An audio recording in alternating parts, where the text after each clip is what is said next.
see who. Oh, okay.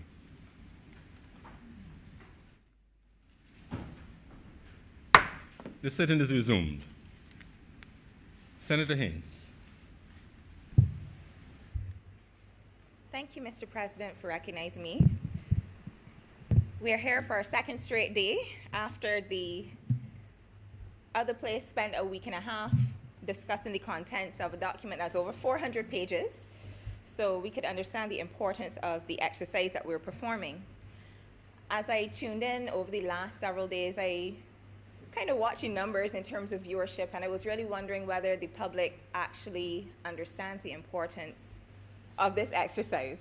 And I could see my colleague shaking his head. I really wondered whether this whole preparatory exercise that would have gone into it, the production of this huge document, and all of us as busy professional people coming into this space for days and days on end to discuss this, was being understood by the people that we suppose that we're doing it for. But there is tremendous value in what we're doing, otherwise we would not be here. And what I hope that the public can understand is that it's not just a book of numbers, it's a book that explains the priorities of the government.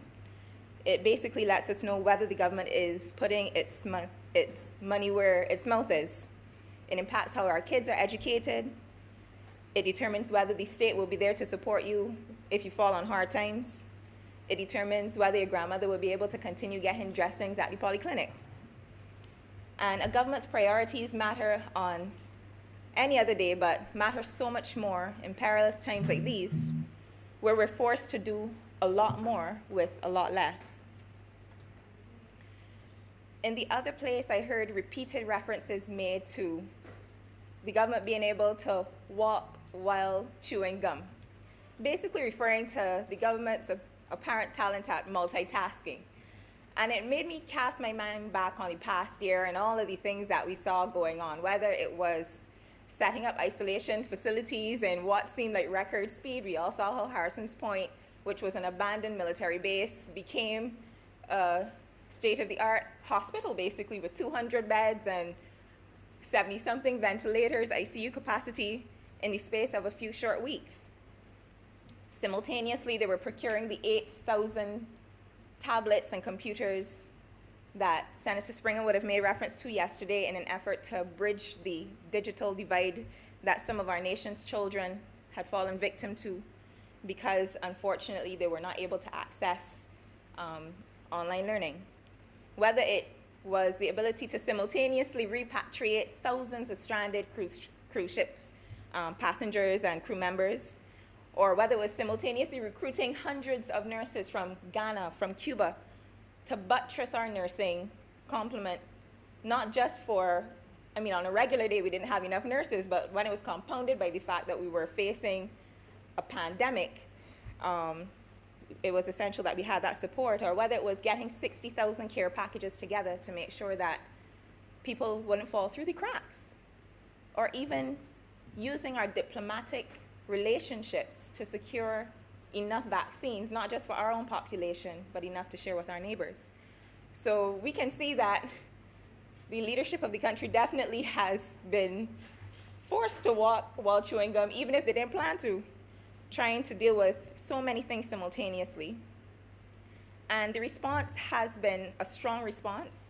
We were able to see how COVID, for the better part of 2020, was well controlled and well contained up until the New Year surge. And I believe that there are important lessons that were taken from that. One is that public health priorities have to remain at the top of the pyramid, because what we could see from what happened at the beginning of the year, if those priorities don't remain on top, no one will work and nothing will work.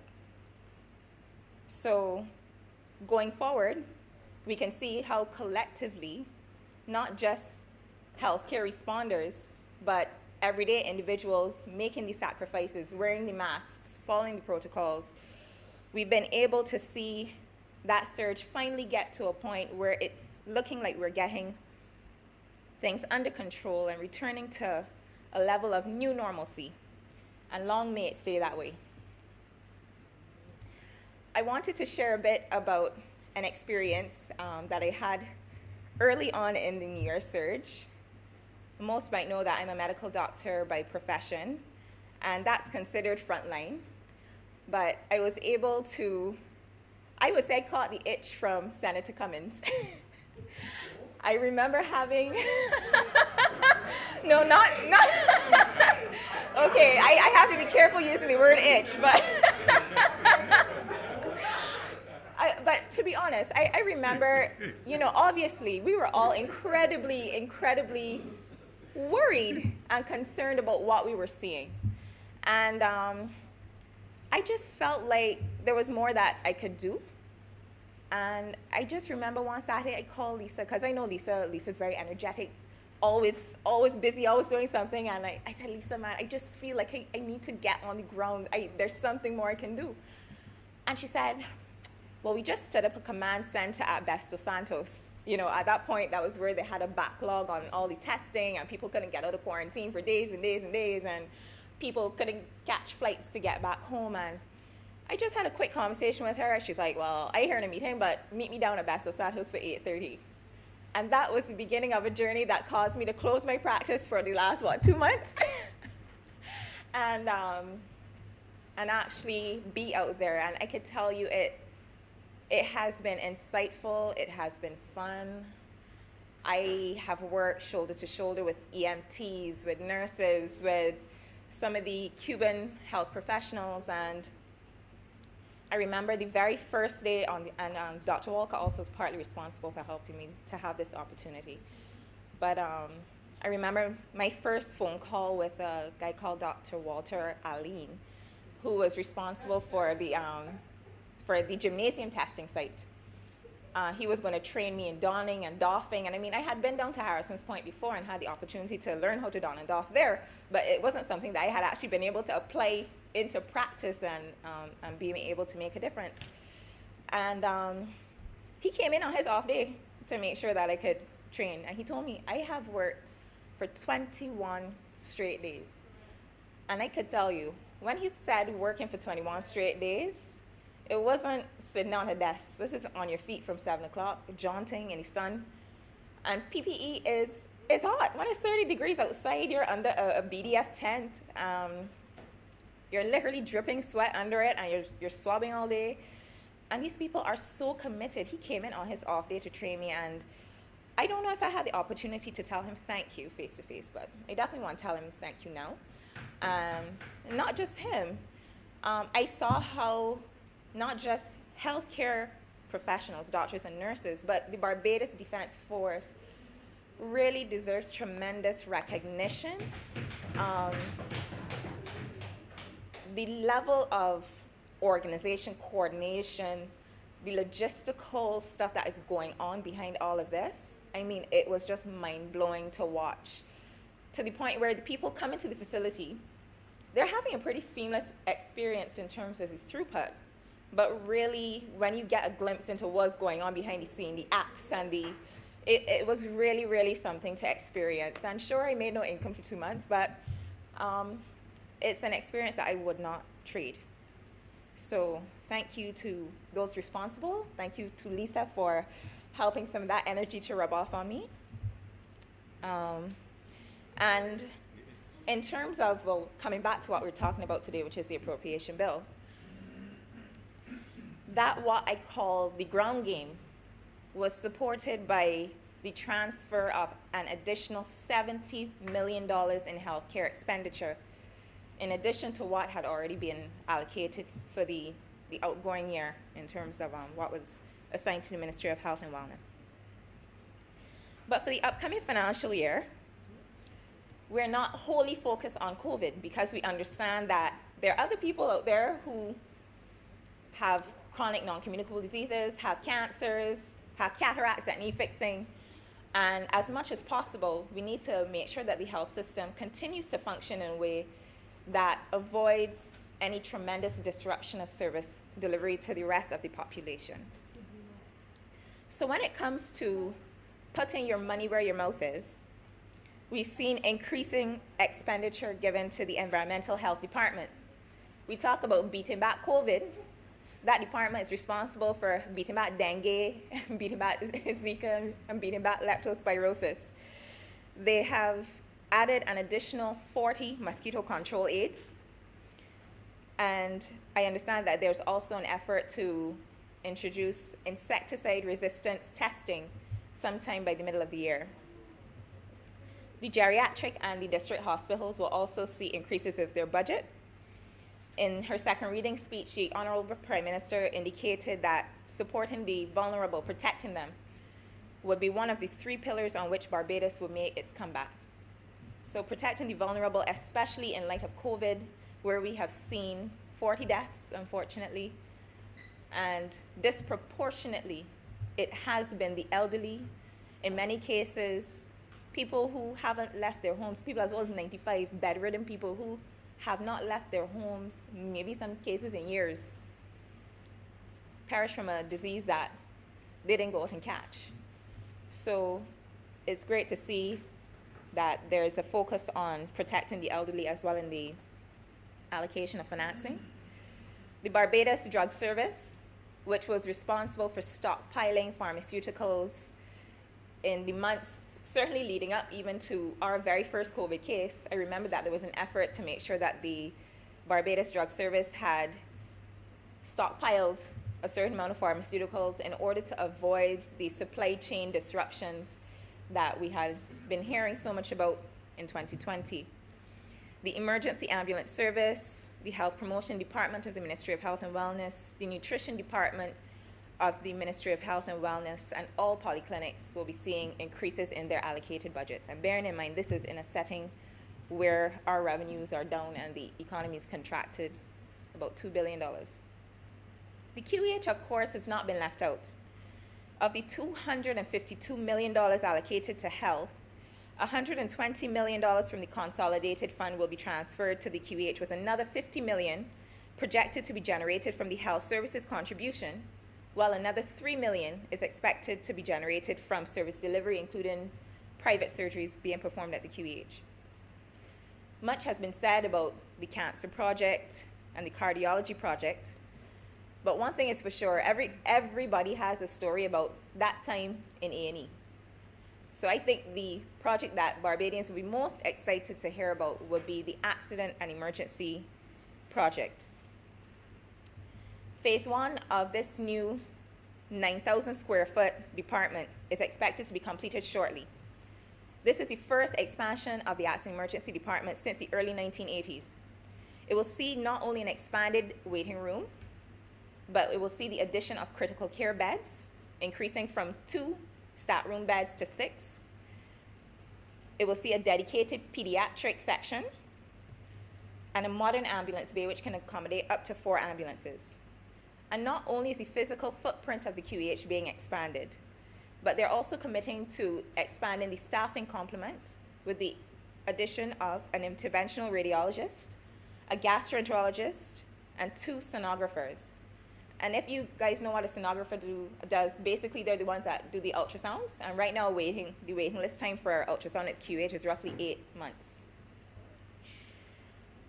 Our human resource complement can further look forward to the addition of nurse practitioners as soon as the first cohort of students completes the nurse practitioner master's program, which is being offered in conjunction with Chamberlain University. The Barbados location for that training will be at the Barbados Community College, and the first 10 students, which are truly registered nurses who are already qualified with their BScs, they will be enrolling in the master's program shortly. So what does this translate to? Hopefully it will translate to less burnout among staff, and not like 10 specialist nurses will change the fact that there's burnout, but the fact that we've imported nurses, and on top of that, in the last year, we've actually been able to see an improvement in the pass rate of the nurses graduating BCC in the regional nursing exams. I was made to understand that the pass rate last year was sometime below 50%, and now we're up to about 74% pass rate. So because they're now passing the regional exam, they can now go on to practice nursing without hindrance. Hopefully it also translates to improved patient outcomes and patient experience, and also translate to reduce wait times. We've committed to following the science as it pertains to COVID-19, but I'm challenging us today to also follow the science when it comes to managing our chronic non-communicable disease burden. One of the things that we've also seen with COVID is not just the impact on the elderly, but the impact on people who have NCDs. A common thread in almost all of the COVID-19 deaths has been a history of some type of NCD, and you've been hearing a lot about type 2 diabetes. When COVID-19 is ancient history, many will be facing a reckoning as it pertains to the long-term adverse impacts of their diet and lifestyles, and choices that they're making today. When I first came to public life 2 years and 10 months ago, I made public statements at a conference about the impact of certain cherished local delicacies that shall remain nameless on our health, because these foods are high in fats and high in salt and have poor nutritional quality. But you will not hear pie and sauce cross my lips. You will not hear pie and sauce cross my lips. As Bajans find a way to joke about most things, I became an instant meme sensation for a few days. But the truth is, it's no laughing matter. How can it be when NCDs are responsible for 8 out of 10 of every death that we see in this country? Unhealthy foods are literally killing us. Our reality is that in Barbados, unhealthy meals are cheap. Kill. Our reality is that in Barbados, unhealthy meals are cheap, tasty, and easily accessible, but they've been the primary factor underlying Barbados's NCD epidemic, which, by the way, increases your susceptibility to severe illness and death from COVID. Some of us older ones are a bit set in our ways, and not me. But what about our children? Many kids don't have much of a say as to what goes into the family pot, but our choices are impacting their health. As we can see, 1 in 3 kids in Barbados are either overweight or obese, and that's from a WHO study conducted in 2012. I was one of the kids who was fortunate to have healthy, nutritious meals cooked in my household, but I know my pocket money when I got into the schoolyard, it was cheesies, tamarind balls, box juice, like most of the other kids of my time. So it's not just to say that it's what parents are preparing for you. The other factor that we have to discuss is that the food, the school environments are also largely what we say obesogenic, where kids don't have healthy options in the schoolyards. So if you have $10 and you can go to the cafeteria, you can inevitably will choose chicken and chips or something like that. You go to the vendor, you buy in chips and junk food. So we also need to look at what's available in the schools. Kids will make their own minds up about what they want, but we need to make sure that there's a balance in terms of having options there where kids can at least have the choice to decide to have something healthy to eat. And I'm proud to say that after all the tamarind balls and the box juices from years ago, I am reformed and have had the opportunity to work alongside the youth advocates that work with the Heart and Stroke Foundation, the Healthy Caribbean Coalition, and what we had started doing back in 2018, 2019 was going into schools, during schools assemblies, and actually educating children about the packaging of their juices and what's inside, how much sugar is in it, how much sugar they should consume a day, so how many juices can you drink in a day. Generally try to encourage them to drink water, and also trying to encourage them to get at least an hour of physical activity per day. Because if we can get our children to commit to living a healthy lifestyle from now, and to making better dietary choices and better choices in terms of remaining active, it means that we could potentially save a generation from amputations, from ending up on dialysis, and to also from losing their lives prematurely. So one of the things I also wanted to touch on that I've seen the Heart and Stroke Foundation advocate for heavily in recent weeks is for something called front of package nutrition labeling. So what science is showing us is that generally if there's an octagonal label, whether you're literate or not, so let's say you might not be able to say ABC 1, 2, 3, but if you see this octagonal, more or less warning label, you will have an idea this is perhaps something that is not healthy, and if I consume it, it could be to my detriment. So the Heart and Stroke Foundation has been advocating for regional governments to commit to having these front of package warning labels so that people are better informed and can make better decisions about their consumption patterns. So there's not only a nexus between NCDs and diet, but between NCDs and exercise. Thankfully, we're blessed with the kind of climate that motivates us to get outside, and we could all recall that during the lockdown, we were able to get to the beach at least between 6 and 9. The beaches were all crowded. People couldn't wait to walk or swim or run for those few hours a day. But what I want to make 2 minutes to just speak to is the safety of cyclists on the road and pedestrians on the road as well. And not because my husband rides on Sunday mornings and I worry about him terribly. Honestly, from St. John, St. Philip, you name it. But I do believe that as we go forward and as we plan our road infrastructure going forward, we really need to make sure that there are adequate sidewalks provided so that pedestrians can safely walk and not have to scotch onto the side between cut rock and a vehicle. And also, wherever possible, make provision for bike lanes on certain roads. I know that the Future Center Trust was actually working on a Heritage Railway project, I believe it's called. Heard about it a few years ago, and I don't know where they're at with the development. And I do believe that, we have a Ministry of Sport, wherever government can partner with private sector or civil society driven ideas like this that would benefit the wider public. We need to get on board and support them and make sure that we can make these things a reality because, okay, great. So I'm hearing from my Senate colleague that we are making progress on these things, and it's something that I really hope to see happen because, we need safe spaces to exercise. Everybody doesn't have the luxury of a pool in the yard to swim or a big yard where they could exercise. Some people have to play in the road in front of the house.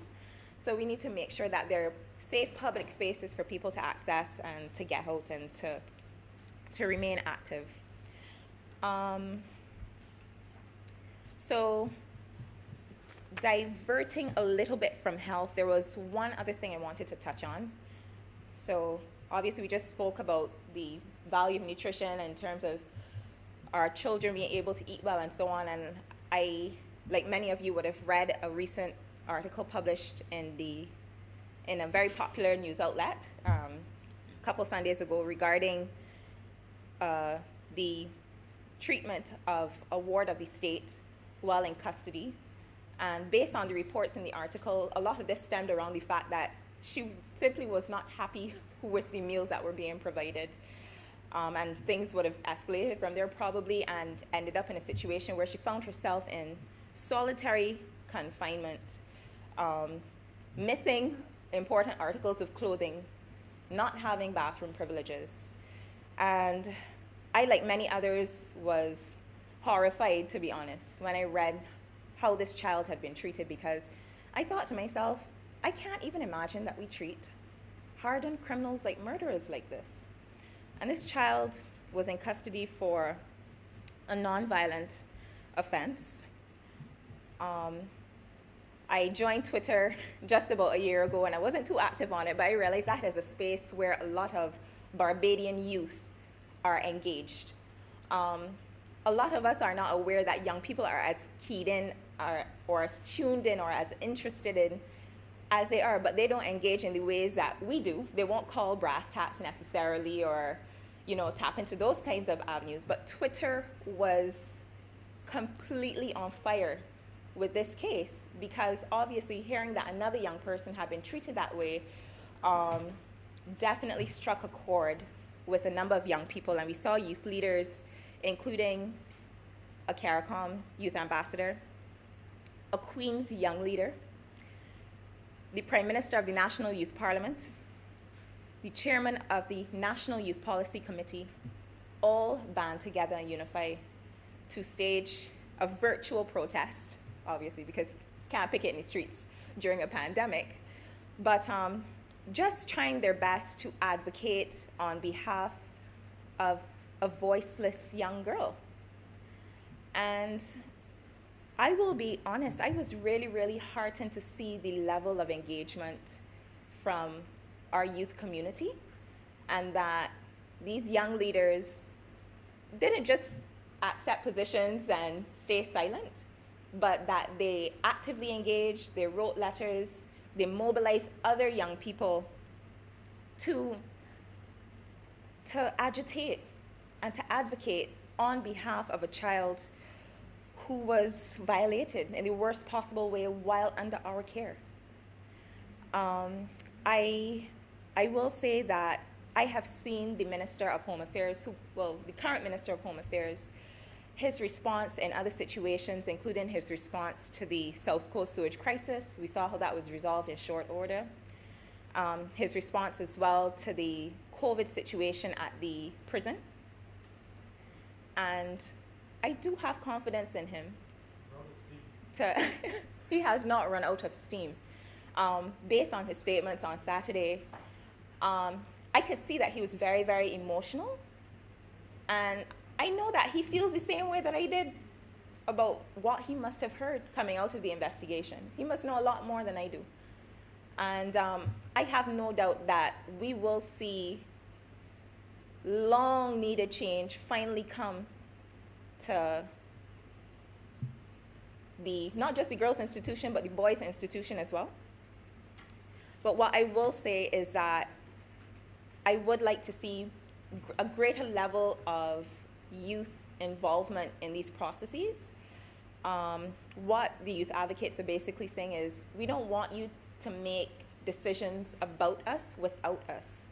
So don't just give us this platform and then expect us not to say something or not to advocate or not to speak up, because that's really their duty. But these are pervasive and perennial issues, not restricted to this government. From what I understand, one law dates back to 1926, the other dates back to 1932.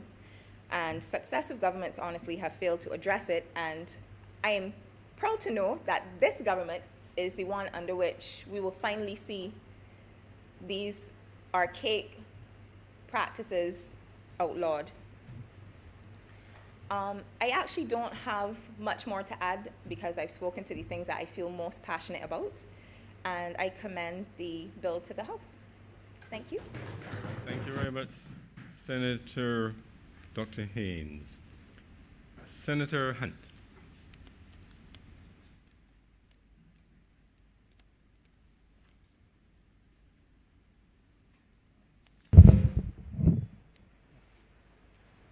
Thank you, sir. I raise to add my voice to consideration of the appropriation bill, having noted the various sums allocated to the respective ministries through which the work of government will be undertaken. These times are dominated by what in reality is a life and death battle brought by the COVID-19 pandemic on our shores. And I wish to, at this time, express my appreciation for all who are working at various levels in our society to keep us safe or keep us safer in light of the ongoing public health challenge. I've taken note that in recent months, the Ministry of Labor has come in for a lot of criticism, and that is, I think, because there has been a lot of activity, labor-related activity, across the island. The Minister of Labor has certainly received a lot of criticism over the past several months for being, in the opinion of the critics, too quiet. I've realized that people in public life, and certainly politicians who may be of a quiet demeanor, will take some sort of bashing for that. In Barbados, we tend to like to see our political leaders very much engaged. We like to hear from them a lot. We like to know from interaction that they have opinions on pretty much everything that is happening. But I wish to make some comments on the program which I heard the minister speak to in the estimates, the plans which the minister has for his ministry, the various departments under his scope of responsibility. Of course, we're looking at how the sum of, I think, $7.2 million that are going to be spent by the Ministry of Labour. The Labour Department, sir.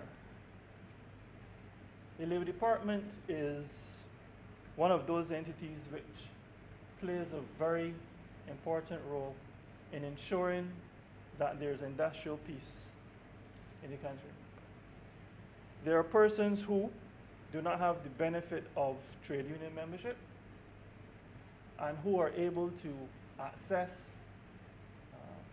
what they deserve by tapping into the services of the Labour Department.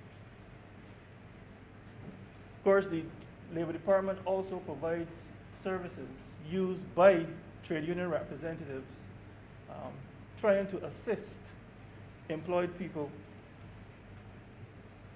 or formerly employed people in accessing their entitlements. Perhaps the most frequent criticism I've heard of the Labour Department has been the difficulty that persons may experience from time to time in getting into contact with officers when they need help. I would like to suggest that the reason this may be so is that the limited number of officers there are busy helping persons. There are only so many of them. As part of the strengthening that I would like to see directed in the direction of the Labour Department, I think they may need more personnel, and more personnel who have more skills, more tools with which to deliver the services expected of them by the public. The Labour Department, the officers of the Labour Department are charged with conducting workplace visits to check on employment conditions. They may do this routinely, but then they certainly have to do it when they receive complaints or requests for help, and they need to go and check the veracity of things they've heard.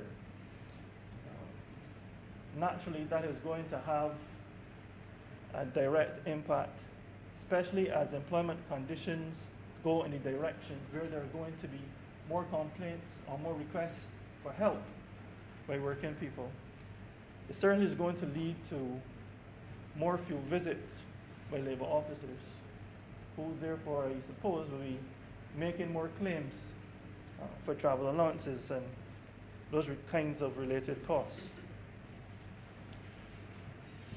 As far as the range of services provided now by the Labour Department personnel, they do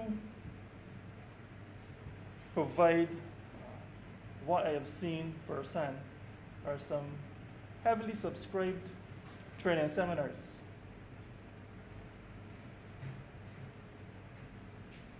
I foresee in the near future there's going to be more demand for such training.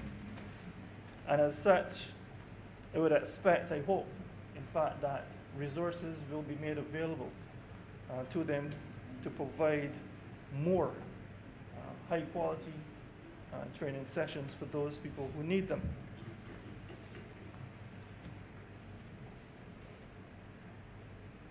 In addition to that, individuals, persons who run small businesses, will have certain needs which they may not be aware of until something undesirable happens that lands them in the hot seat, having to answer questions. I think it is best, it is certainly more efficient if we can run ahead of those possibilities and design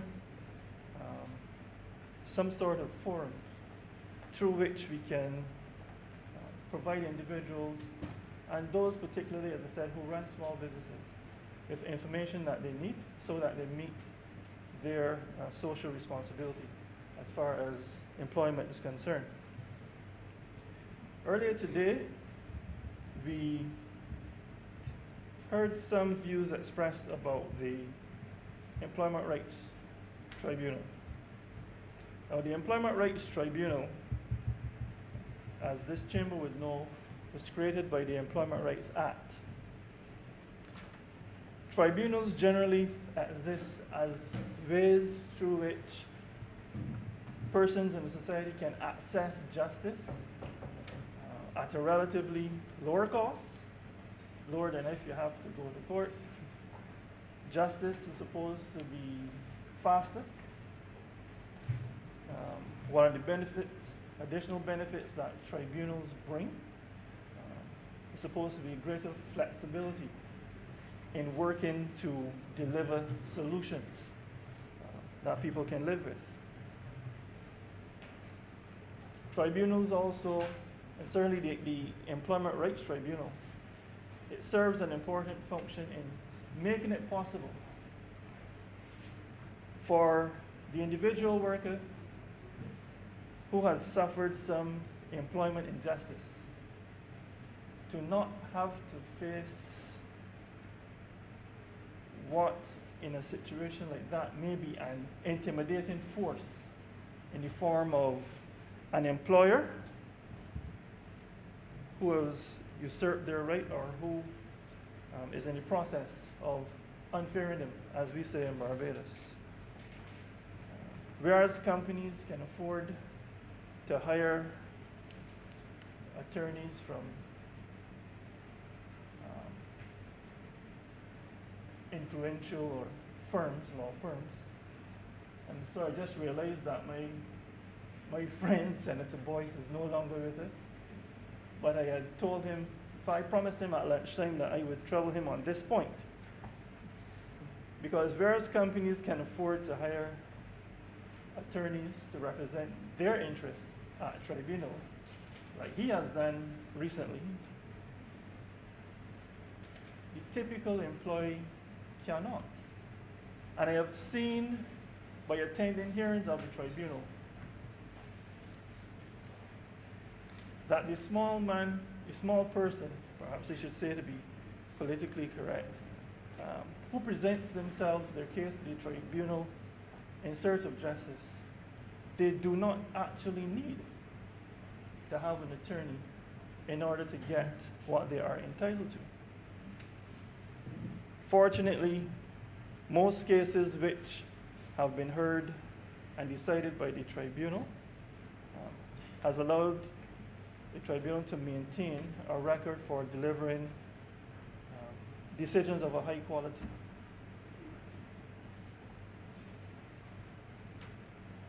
But as a student of industrial relations and a person who truly loves labor relations, I have noticed from my interactions with the Employment Rights Tribunal, I have noticed from discussions of persons who have been involved in matters with the Employment Rights Tribunal,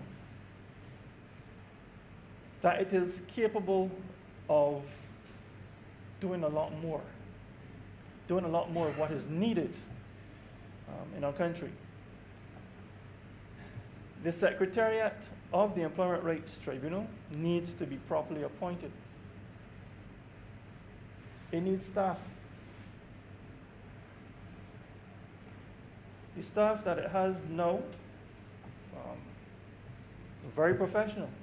They work hard. But the reality is they need help. The tribunal needs resources. It may be nothing to an employer who is a respondent in an action referred to there to put itself in a state of readiness to bring a case or to answer a case. But to the individual who has lost their job and who has had to wait for a long time to get a hearing, often without an income coming in practical terms, an employee filing a case is required to provide 6 copies. 6 copies of the documentation he hopes to rely on in pursuit of justice. I would like to see the tribunal so resourced that an unemployed individual would be assisted in that regard. Over the past year, I have assisted persons in that regard on a pro bono basis. And I can tell you, assistance is needed there. That direction would be a good direction in which to put some resources. I also noticed in the minister's presentation a reference to review of the Barbados labor legislation. And I wonder if this means that we're going to go the route of a labor code. There are advantages, in my opinion, to having a labor code. Having traveled for purposes of work throughout the Caribbean, having worked with various labor codes, Antigua, Grenada, St. Lucia, for instance, and having had to compare those legislative environments to ours, there are some advantages that I see. And if it is really the intention of the Ministry of Labour to go that route, I hope that they will tap into the available sources of assistance that may be available, whether it is some regional office of the ILO for technical assistance, whether it is from people experienced in the field of labor relations who may be able to, in the national interest, make a contribution through the provision of knowledge.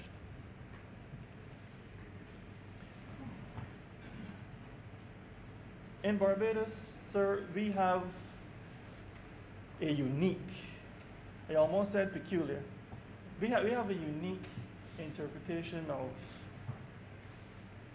the best way to practice labor relations. We used to boast a lot about having a model of voluntarism that persons all over the world were interested in and would come to see how it worked. How is it that these Barbadians living on an island which on some maps may not be as big as a dot in the name of other countries, how is it that they are able to practice labor relations at a standard that surpasses the standard of which is practiced elsewhere in presumed more developed democracies? Voluntarism as we practice it, I think, is in its last days. I think we need to acknowledge that we are at the point where we need to have more regulation in certain areas. I don't think that government should pass laws for passing laws' sake. We should pass laws which make sense and which are going to be easily meaningful to those whose lives these laws are meant to make better. The issue of union busting has come up across the country. Some companies have been accused of perpetrating union busting, and union busting, loosely defined, refers to actions meant to frustrate a trade union's efforts to organize people into membership, or a trade union's effort to sustain membership. Union busting and union recognition, the treatment of the two concepts, I'm of the view should be handled similarly. We have neighbors in the Eastern Caribbean who have resolved the question of how does a union become recognized as the accredited bargaining agent for categories of employees. Now, as we operate, unions that operate within the context of the public sector, they have a different reality to when a union operates within the context of the private sector as far as recognition is concerned.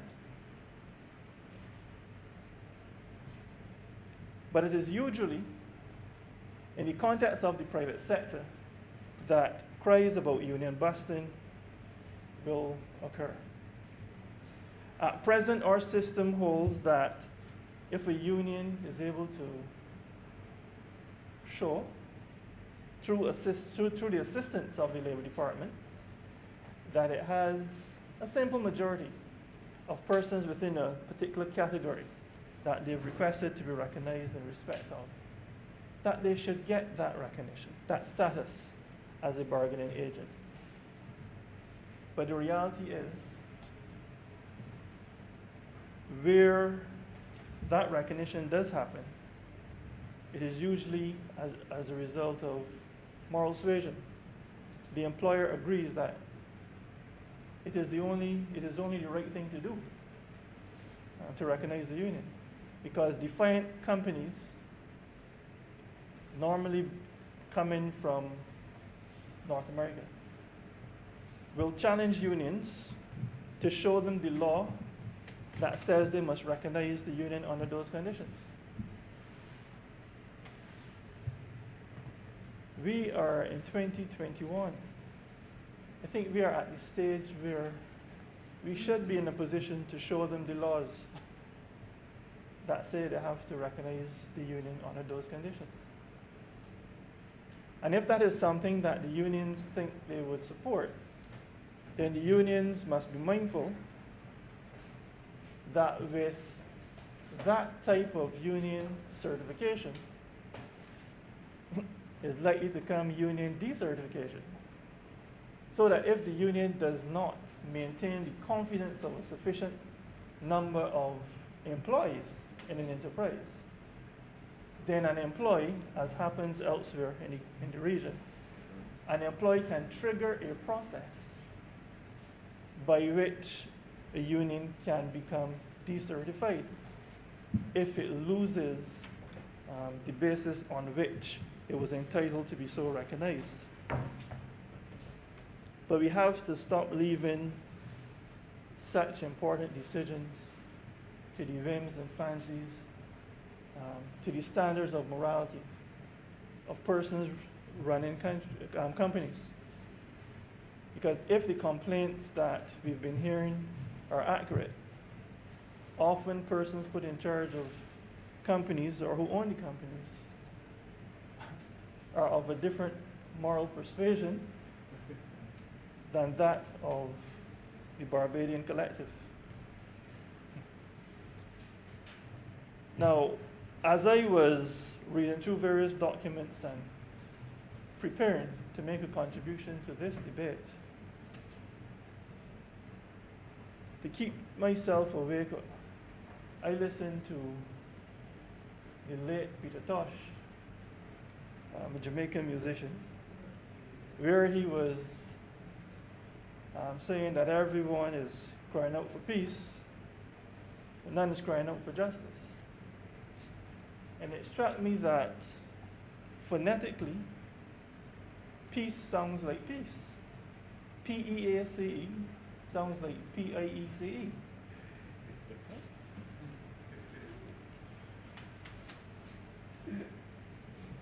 Now, 17 years ago, on April Fool's Day, I started my trade union career.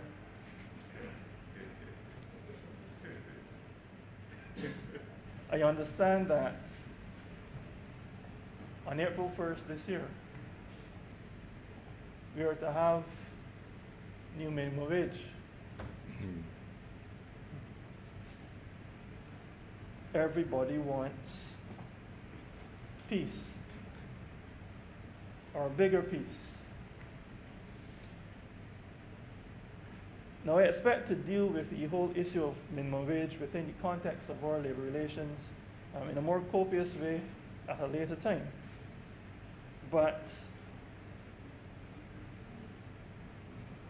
I get the impression it is not lost on us collectively that some employers are not looking forward to an increase in minimum wage.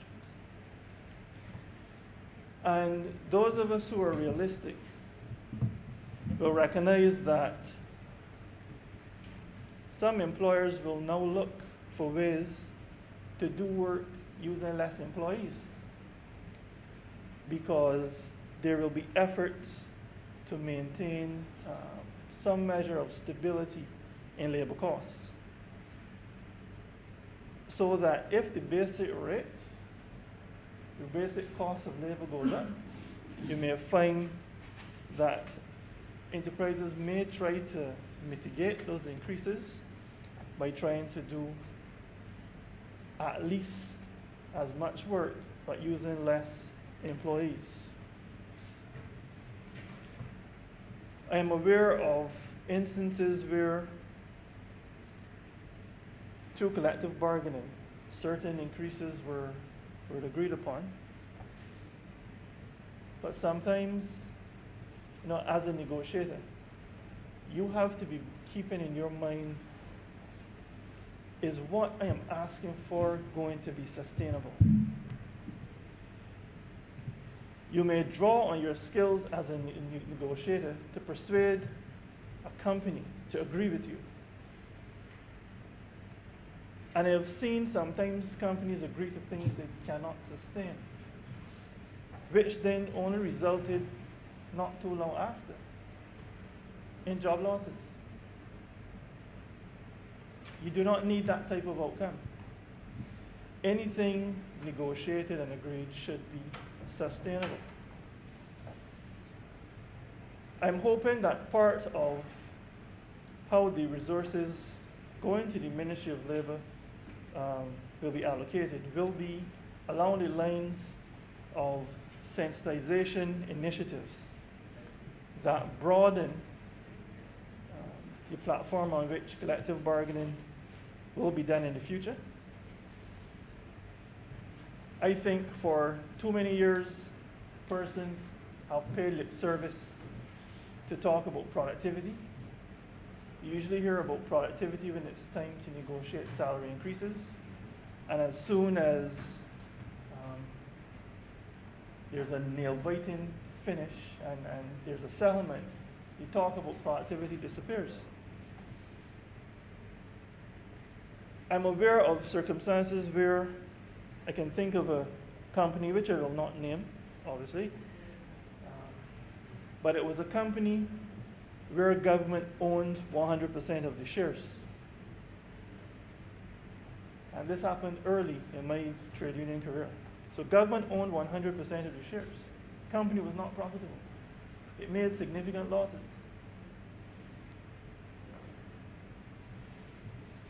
But the CEO of that company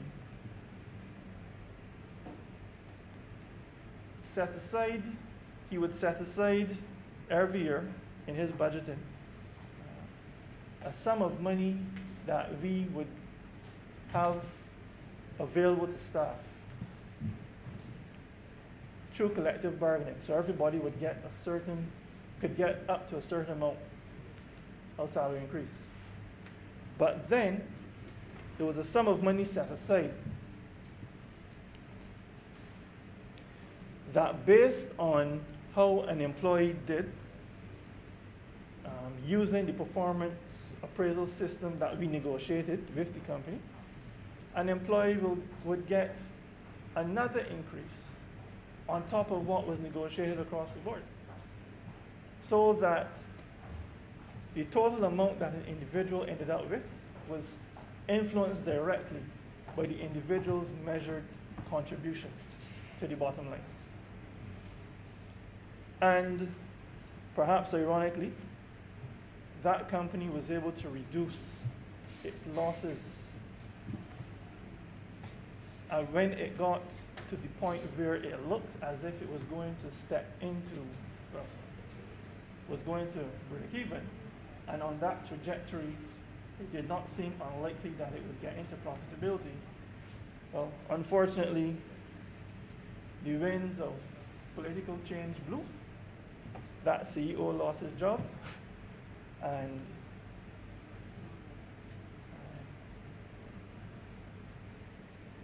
the type of programs that we had in place, it just fell away. But as we prepare ourselves for the country to go forward with a new minimum wage, yes, there will be employers that will be complaining and crying out, but it is definitely a step in the right direction. It is a step that should have been taken long ago. There were some industrial relations challenges that caused the issue of minimum wage to be brought sharply into focus. And recent reports of the developments in that area has been that some employers, as a result of being forced to increase the basic hourly rate, have begun to tweak the amount of work hours available, trying to maintain the conditions that they had before, the relativities. Certain sectors in our economy, certain categories of workers have life too hard. And my mind goes to persons who are engaged in security work at a lot of private security firms. A person should not have to work a 12-hour shift in order to be entitled to a sum of money that they find acceptable.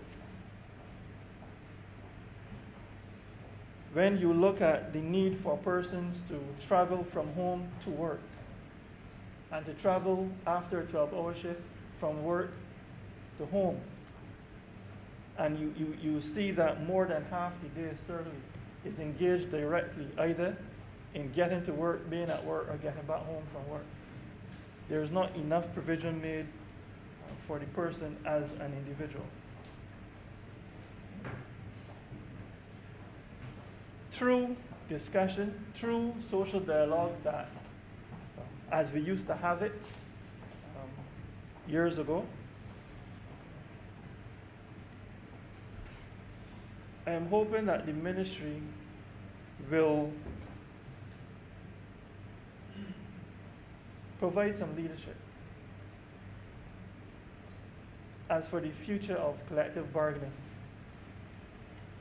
Collective bargaining in these times should not be about more money for biscuits, more money for butter. We should be at a stage where the discussion is about how do employees become owners of, part owners of the companies in which they work. If there's a question about how do we make people buy in to the company's mission, if there's a question about how do you make people want to contribute directly to a company doing well, make it their company. It is not happening sufficiently. The same way that the Safety and Health at Work Act,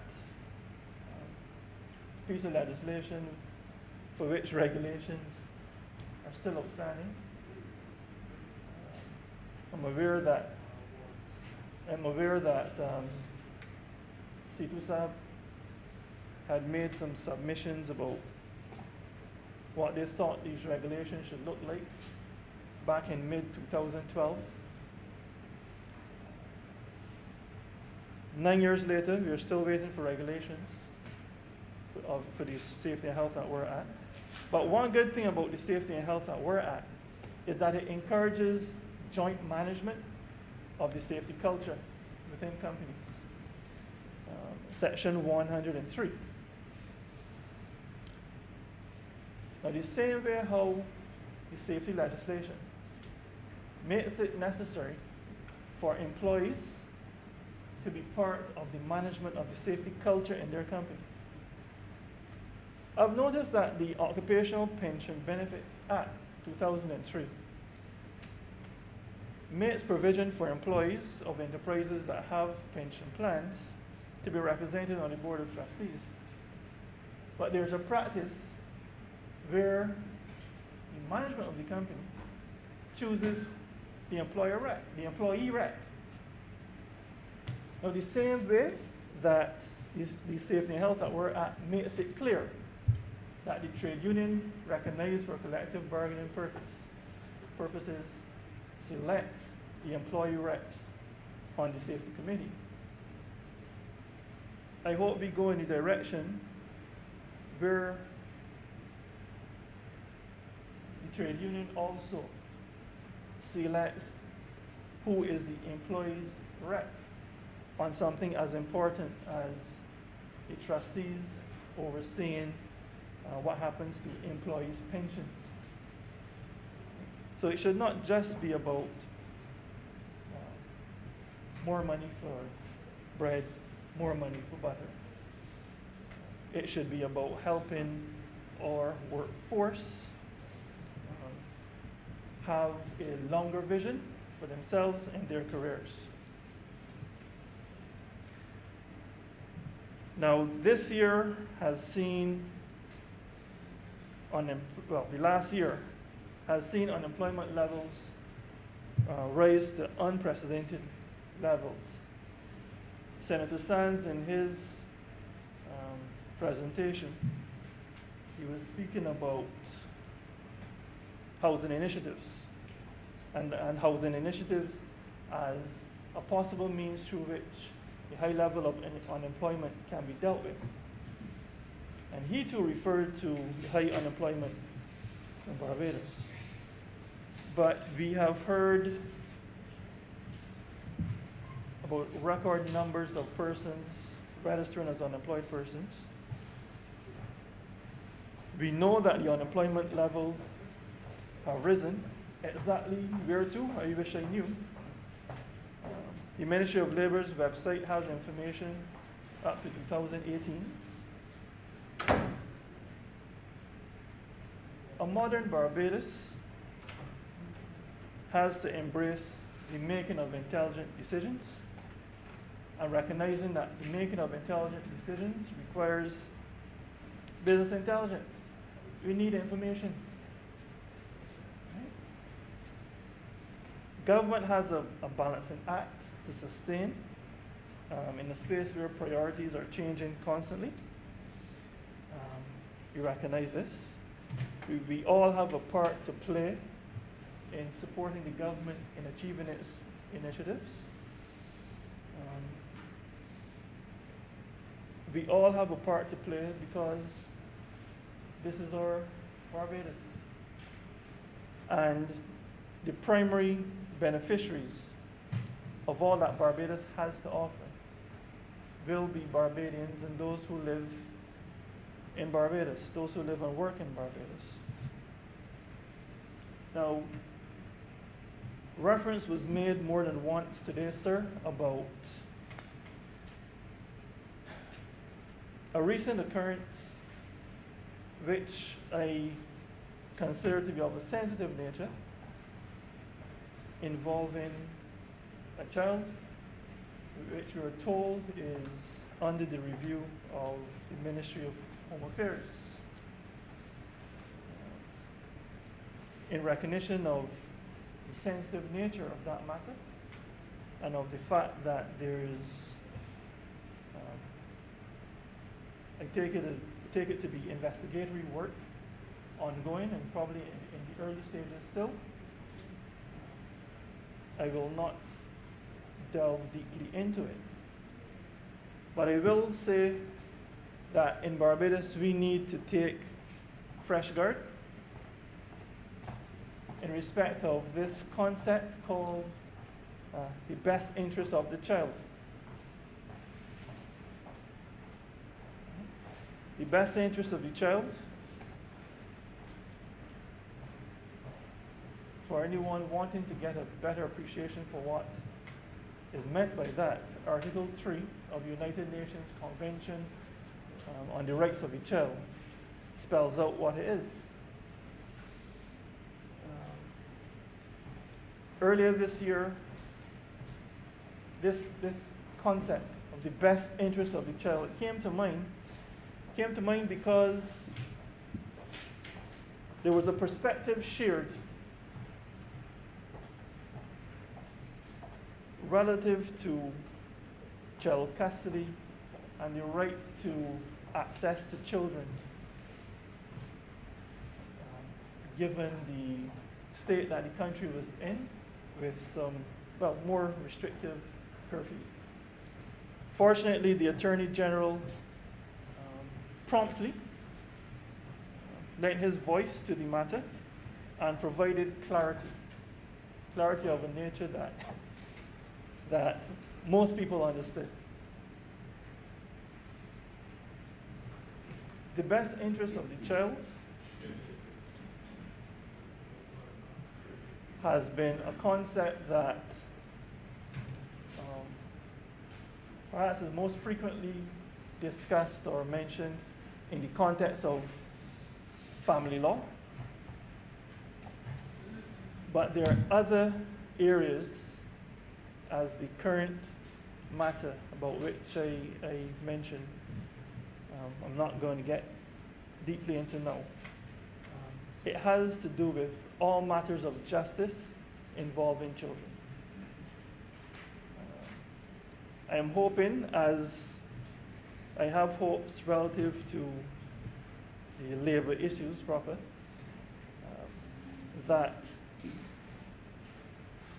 the public will be made more appreciative of the benefits of mediation and other forms of dispute resolution other than court action. Because when it comes to justice, whether it is justice involving a child, involving employment disputes, simple commercial differences,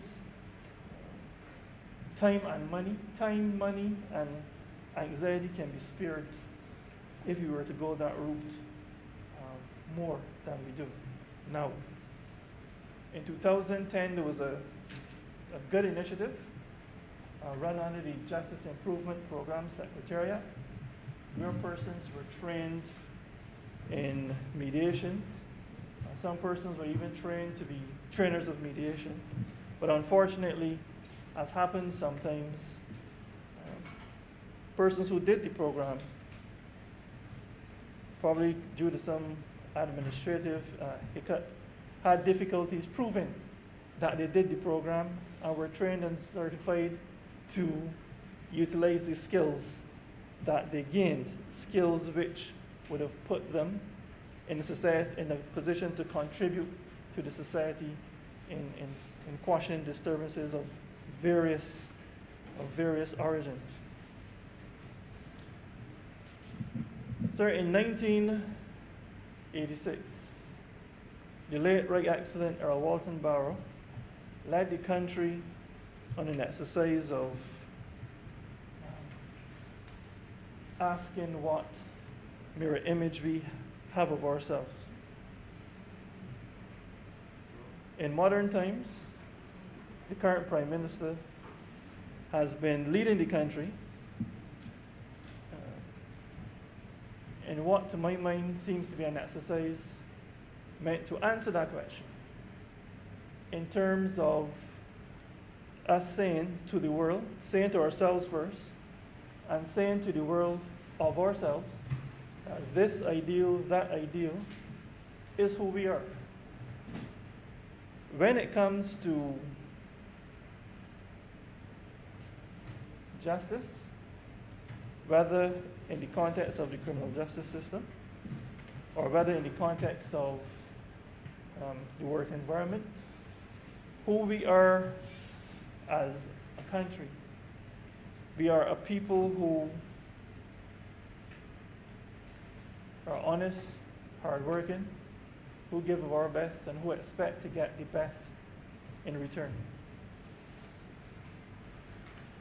The program, as I understand it, as set out by the Ministry of Labour,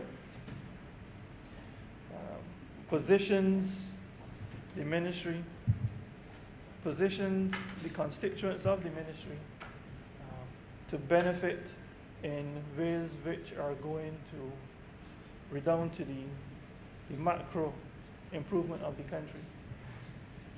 It is against that background, sir, that I rose to speak to the bill, and it is against that background, sir, that I give my support to the bill. Thank you. Thank you very much, Senator Hunt. Senator Dr. Holder.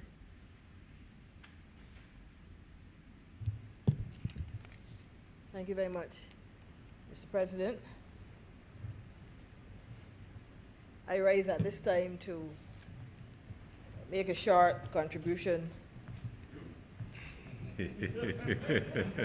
Yes, honorable member on the opposition side, shorter than the one you gave earlier, for sure.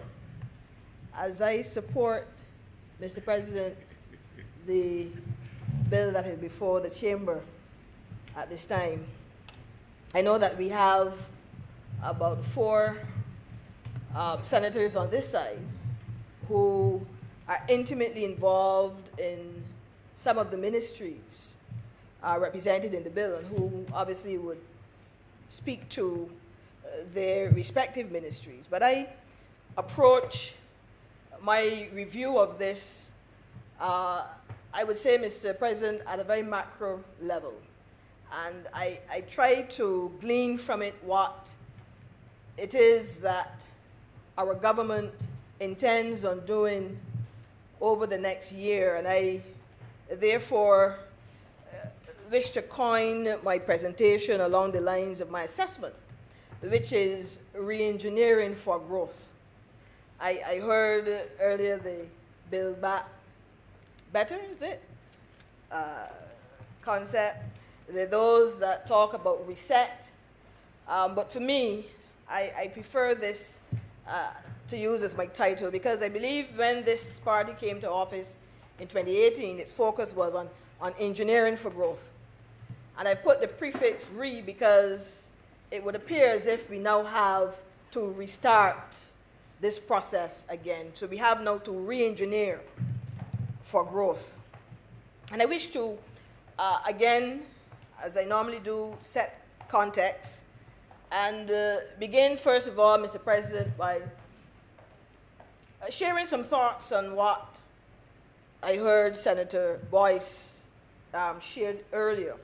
He's not in his seat now, but he tried pre-lunch to set what he thought was the landscape at this time in March 2021.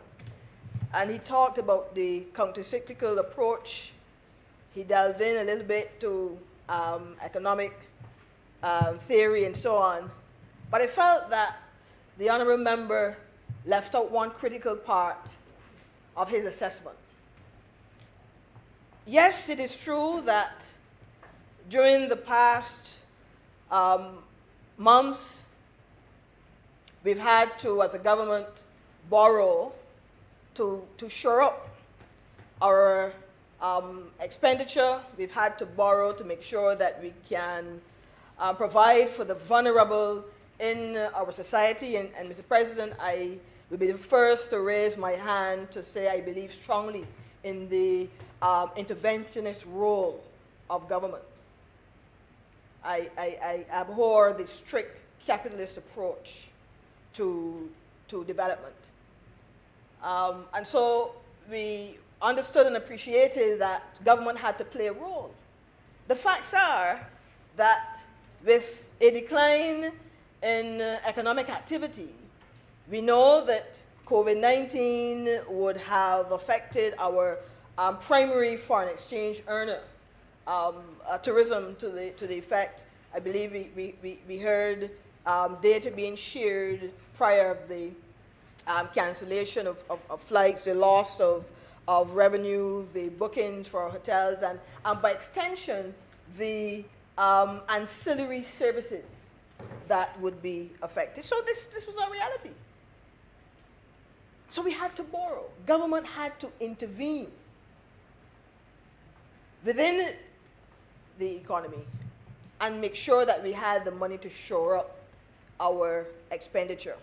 But what he neglected, Mr.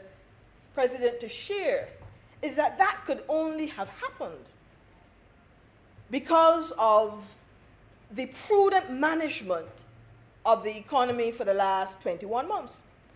I heard a member of the opposition yesterday talk about the debt crisis. I don't know how you can speak to 25 cents on a dollar being a debt crisis. When we came in, Mr. President, it was 65 cents on the dollar that went towards debt servicing.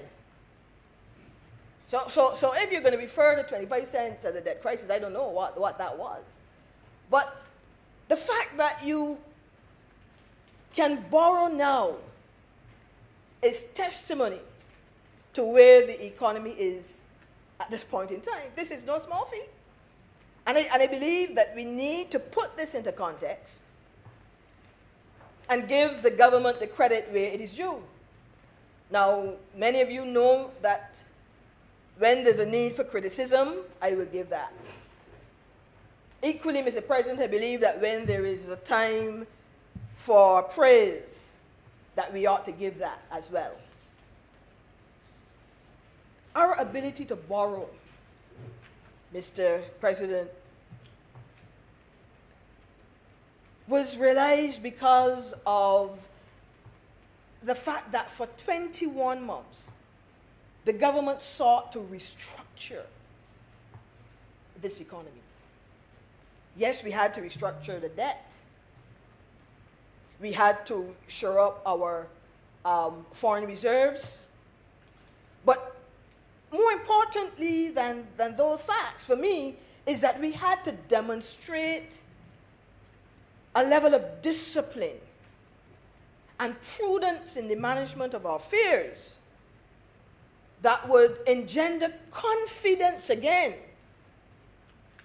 by our financiers, by the international community, by the regional community, and so on. So this is no small feat.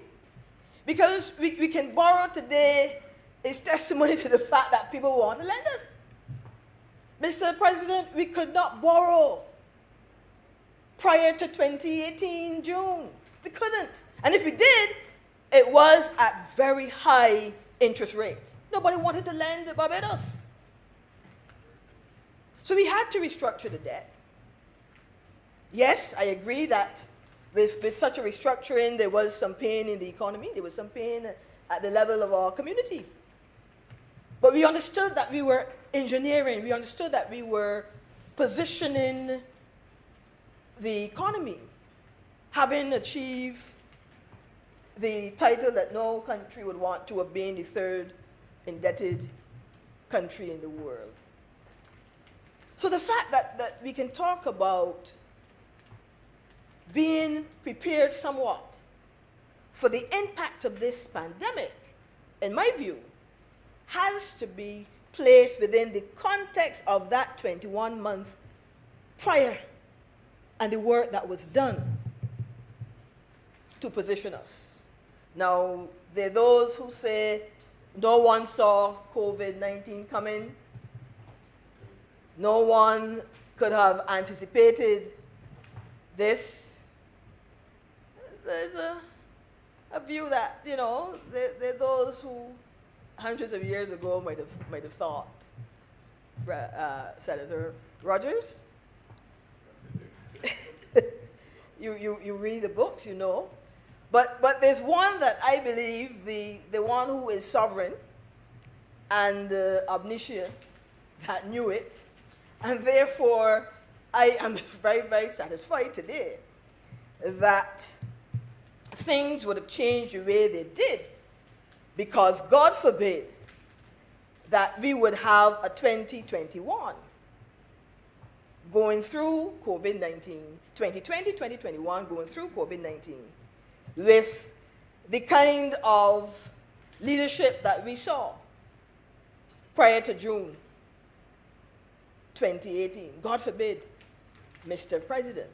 So when we seek to set this landscape, and when we seek to put things into perspective, let us not ever discount the work that was done before. Mr. President, this economy was on a trajectory to realize a 6% surplus. Actually, by March 2020, we had achieved 5.7 million. I think that's the number that was shared with me. So it was supposed to have been 600 million.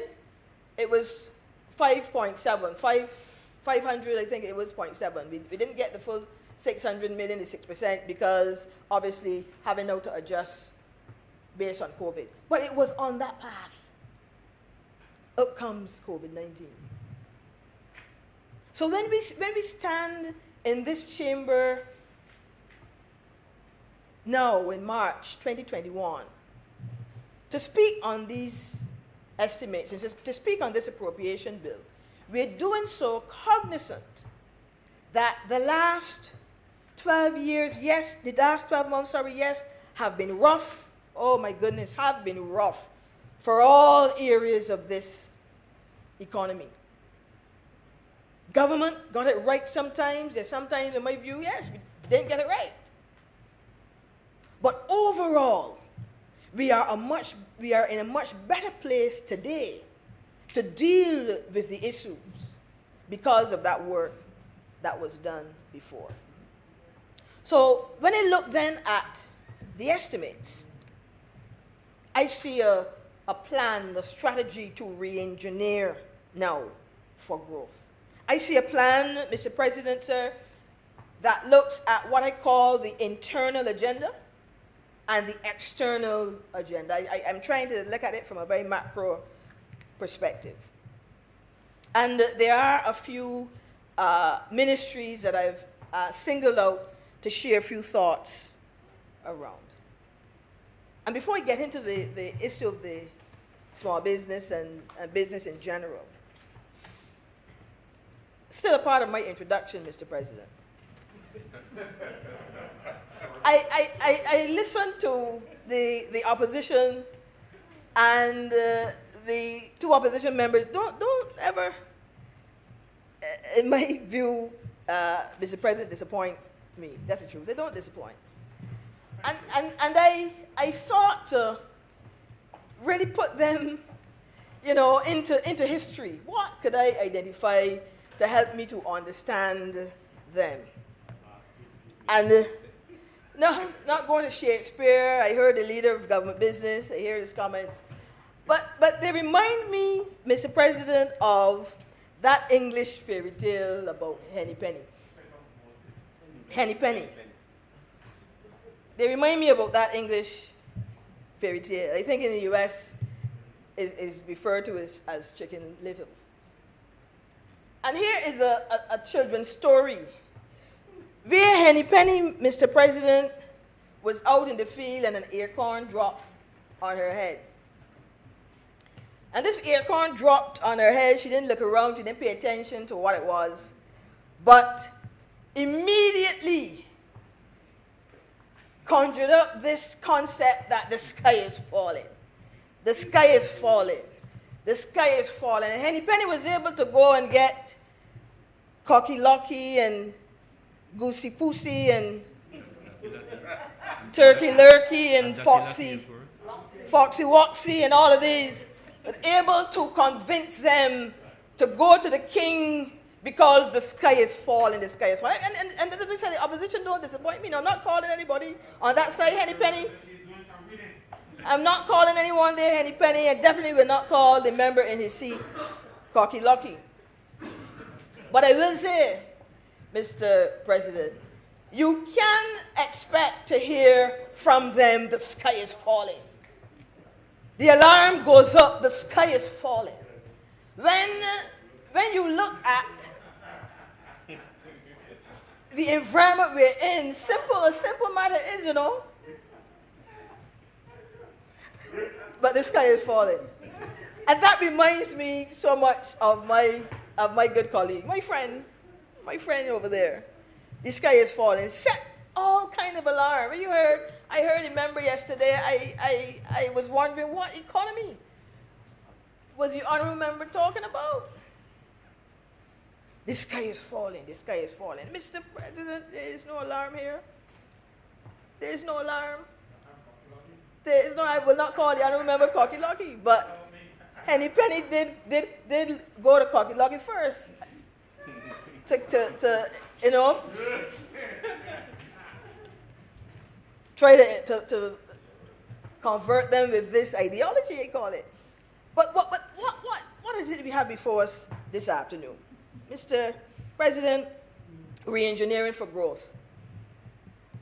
It was not lost on me that in the other place, the Ministry of Small Business, Entrepreneurship, and Energy, and the Ministry of International Business and Industry were the two ministries that led the presentations on this appropriation bill. That wasn't lost on me. I thought that was fortuitous. I thought that sent a signal to anyone looking on that we're looking to these two ministries to really drive growth going forward. I interpreted it that way, Mr. President. The Ministry of Energy, Small Business and Entrepreneurship, the Ministry of Industry and International Business.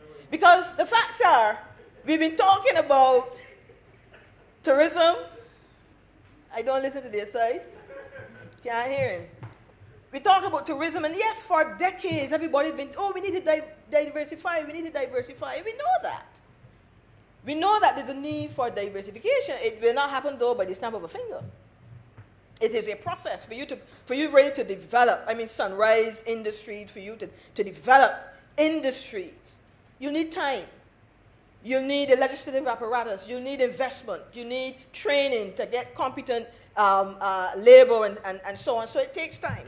But the fact that these two were, in my view, placed there on the very first day said something to me, sent a clear message to me, that we're looking for these to help with the internal agenda and what I call the external agenda. And so, what do we look to these ministries for? The internal agenda, first of all. One, to facilitate the competitiveness of firms. And those of you who've done your various master's programs and all that, you know of Michael Porter's work on the competitiveness of nations and how a nation is determined to be competitive.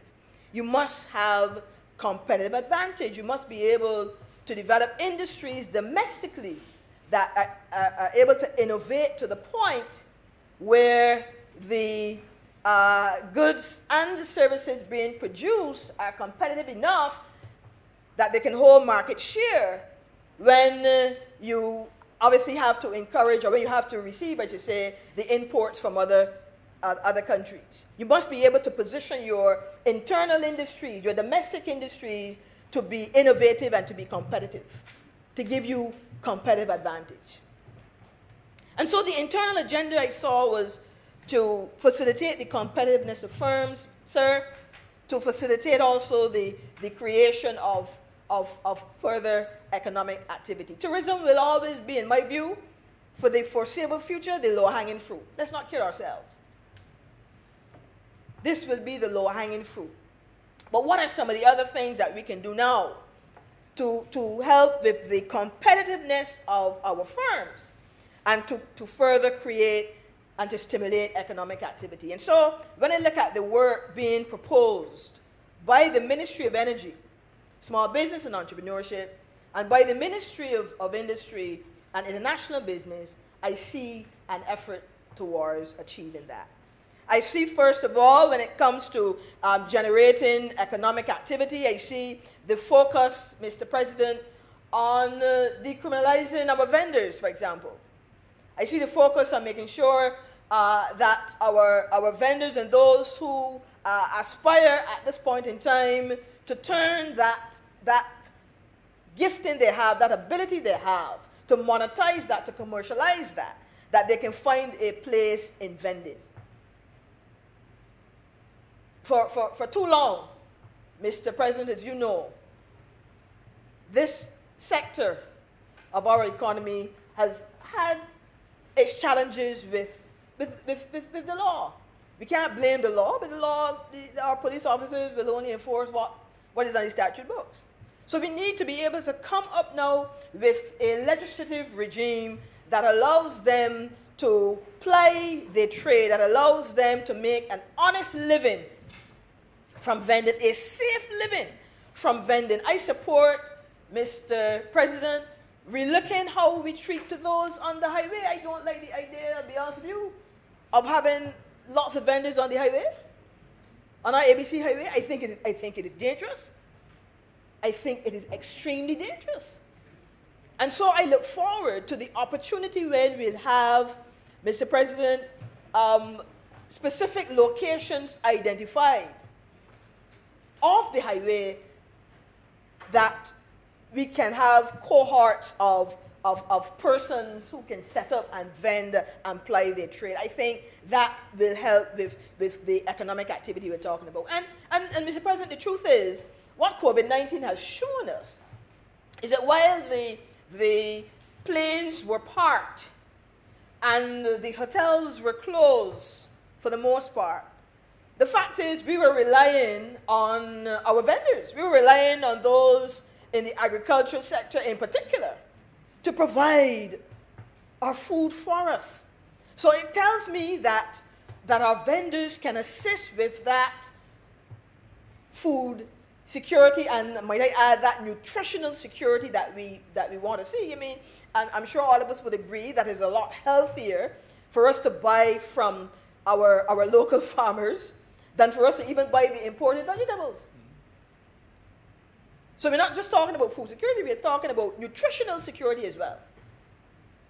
And I heard the Minister of Agriculture in the other place speak to the land that is being provided for our farmers to assist with this effort.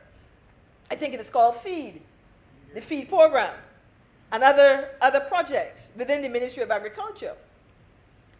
But this definitely will help us to encourage a number of persons now to go into self-employment type activity and therefore create economic activity for our country.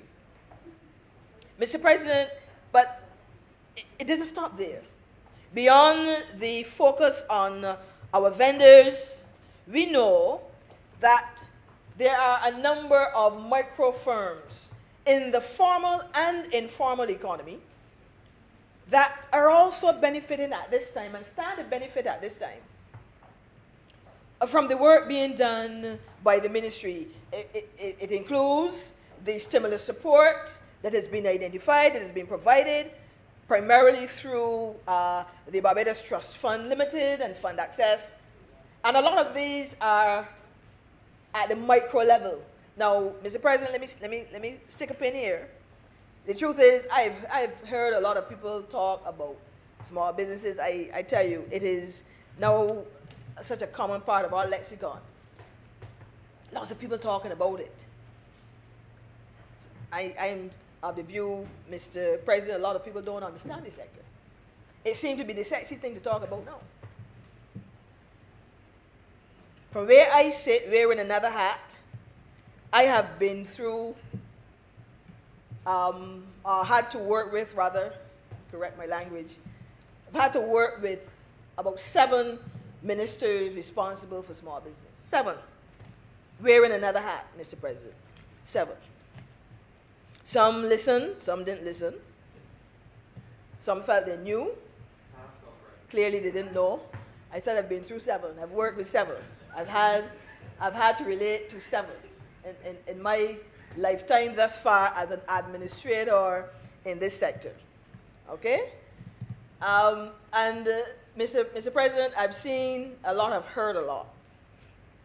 I am satisfied that what I'm seeing in the ministry brief from this ministry presents the most ambitious and innovative programs to help with the development of the MSME sector in the foreseeable future. I am satisfied, having worked with about 7 of them, that what we're seeing, what I've seen at least in the ministry brief at this point in time for 2021, 2022, represent that. Now, I would also hasten to add, not naive about this fact, that the challenge often for us isn't the ability to come up with ideas. The challenge isn't often the ability to conceptualize solutions to the problems and so on that we have, but I know that often the ability is for us to implement. So I am hopeful that we will see the need and the necessities will be there in the ensuing year for us to be very assertive and strategic about our implementation agenda. But I'm satisfied that we're seeing the kind of programs that are needed for the sector at this time. So I talked about vending. Let's share a few others. I said it wasn't going to be long, Mr. President. The capitalization of these 2 entities that I spoke about, I think Senator Boyce asked about this in his presentation. Mr. President, can you imagine that the last administration had elected not to fund access? This was actually a policy decision to discontinue funding this agency. Now, this is counter to an administration's understanding of how critical this sector is to the economy. And so I am pleased, therefore, when I saw that there was a reversal of that policy decision. Granted, I was a part of an organization, I helped with the lobbying for that to change. But you cannot have a critical entity like a fund access not being capitalized by the state. Now, I agree that there are other opportunities that an organization like that caters more to the small business category within the sector, that there are opportunities for an agency like that to pursue other sources of capital. I know, for example, that the European Investment Bank has been having discussions, Mr. President, on how an organization like that can finance micro financial institutions like a fund access in Barbados. So I encourage that something like that ought to be pursued. But you cannot have the state turning a blind eye to an organization like Fund Access. And so my data indicates that $6.5 million have been provided to Fund Access to assist with providing capital, especially for those at the small business level. But it doesn't stop there. This is the borrowings that we heard about earlier. You know. Had it not been for those borrowings, then we couldn't do these things. The trust fund that was created back in 2018, in my view, as I assess the market, caters more to the micro category of firms. All right? Usually coming out of the informal sector, they are, yes, encouraged to go and set up their trading names and so on, but they're usually at the micro level. So $5,000 and $10,000 can assist them in giving a start. And so that organization, Mr. President, yes, received 9.5 for the 2020-21 period, but since its inception has received $24.5 million. $24.5 million, what did it do with it? Mr. President, 3,330 persons have received loans, those small loans, $5,000 loans, $10,000 for a few, to help them get a start. And remember, I'm talking about the internal agenda. So these are firms that are providing goods and services in the domestic space. These are not those exporting, I'll get to that. But these are operating in the domestic space, primarily coming from the informal sector. Yes, registering their trading name. But they are primarily micro firms, less than 5 employees. And the data suggests, Mr. President, that of that 33 and 30 individuals, 1,592 were males and 1,738 were females. And one of the reasons why I really admire this organization, despite what persons in the press would try to suggest, why I admire the trust fund, is the only agency I know that they have more female recipients than males. Now that is significant. I said that sometime before. It is significant because the traditional financial institutions, all the data shows, regional and international data, tend not to see female-owned businesses as a good risk. Matter of fact, there's been some research done to try to correct that and to try to encourage that financial institutions set aside funding and consider more female recipients. But the trust fund has been doing that since its inception. The majority of the recipients have been female-owned businesses.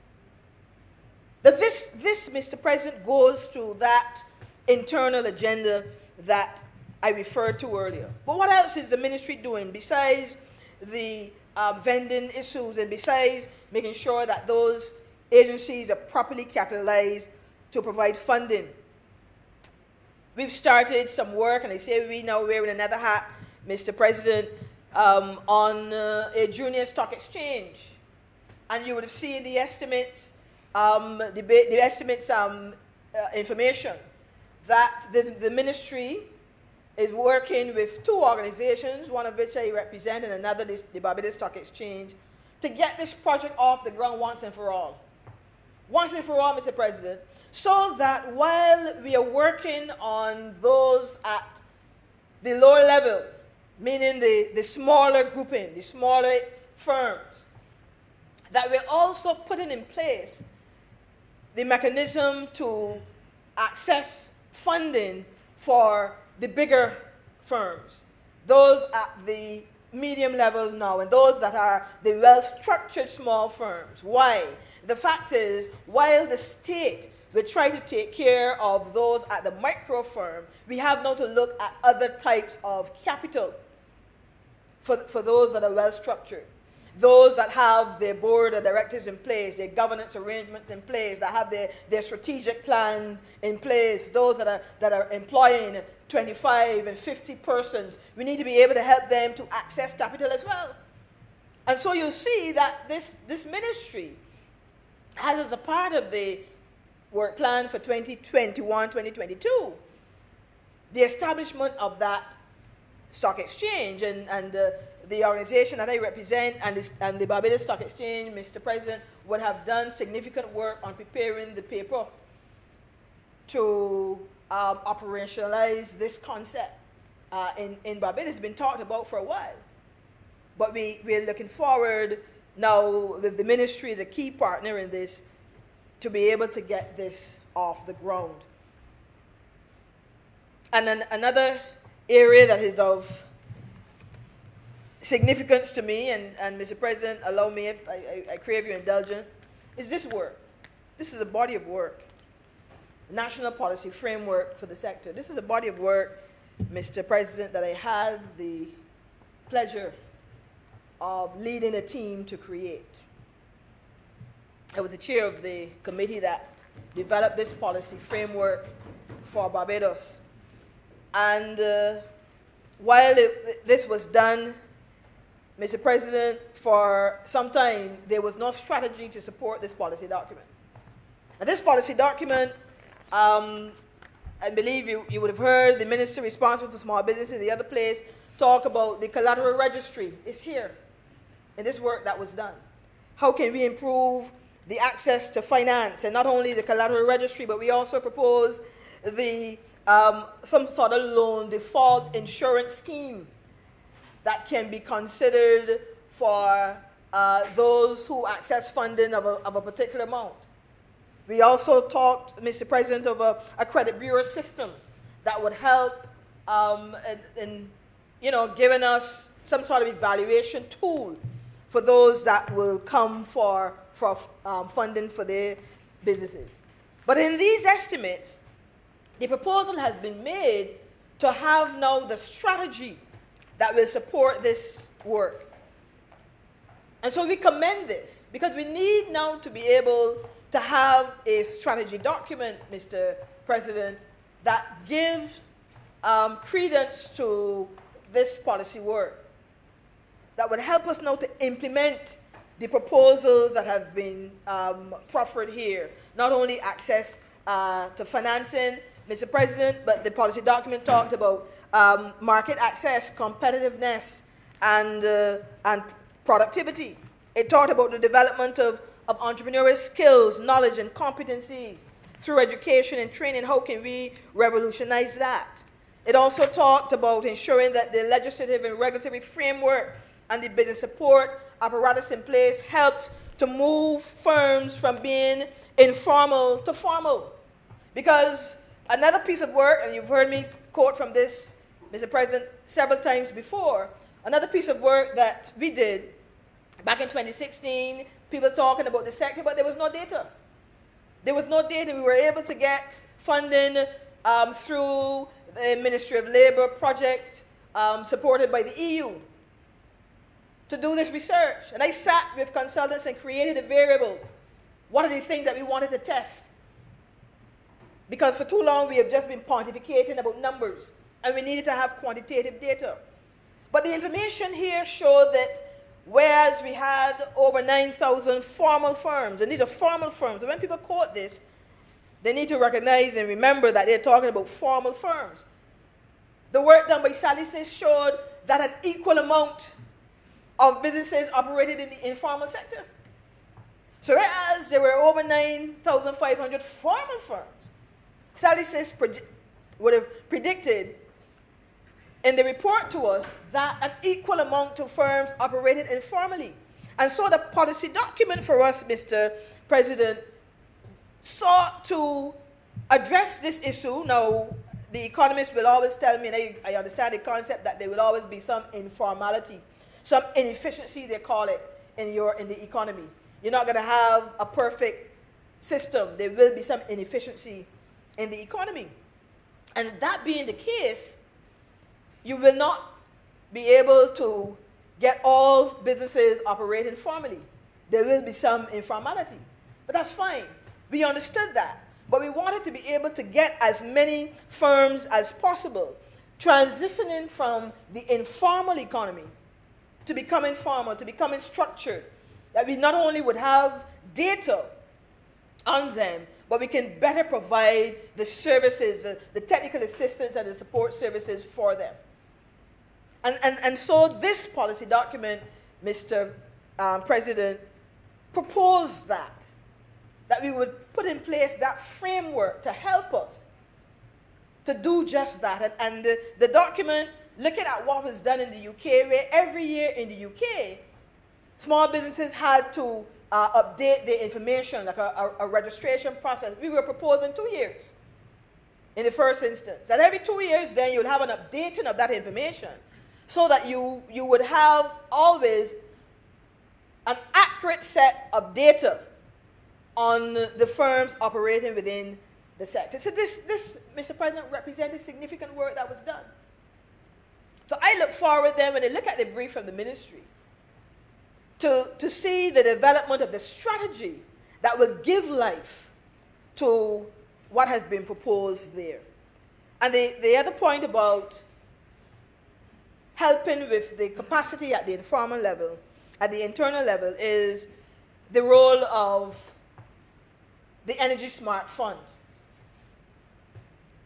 And this is now the second iteration of this. I recall being a stakeholder in the various workshops that were held with the Smart Fund 1, looking at the performance of that, being a part of the debriefing and so on as the ministry got ready for Smart Fund 2. And one of the components of it that I commend is the ability to get our small and medium firms more so to conduct those audits on their businesses, and so to be able to retrofit their operation, especially the small manufacturers, those that are in agriculture, agro-processing, and the like. Many in the industrial estates, many operating with, a home-style business, the nail techs and the cosmetologists and so on, to retrofit the barbers and all that then they can draw on the resources of the fund to change out the lights and the like. Right? This is going to help them to obviously reduce their energy costs, help them to become a lot more efficient, and at the end of the day, when you can reduce your energy costs, when you can reduce the cost of inputs, Mr. President, it is going to help with the bottom line for sure. So again, another area that I highly commend based on the brief that I would have read. So I think, as I conclude on this first point, that the work being done, the work being proposed by the Ministry of Energy, Small Business, and Entrepreneurship. And Mr. President, I can go on. I think it was Lil Rick that had a song that said, "I can't call all."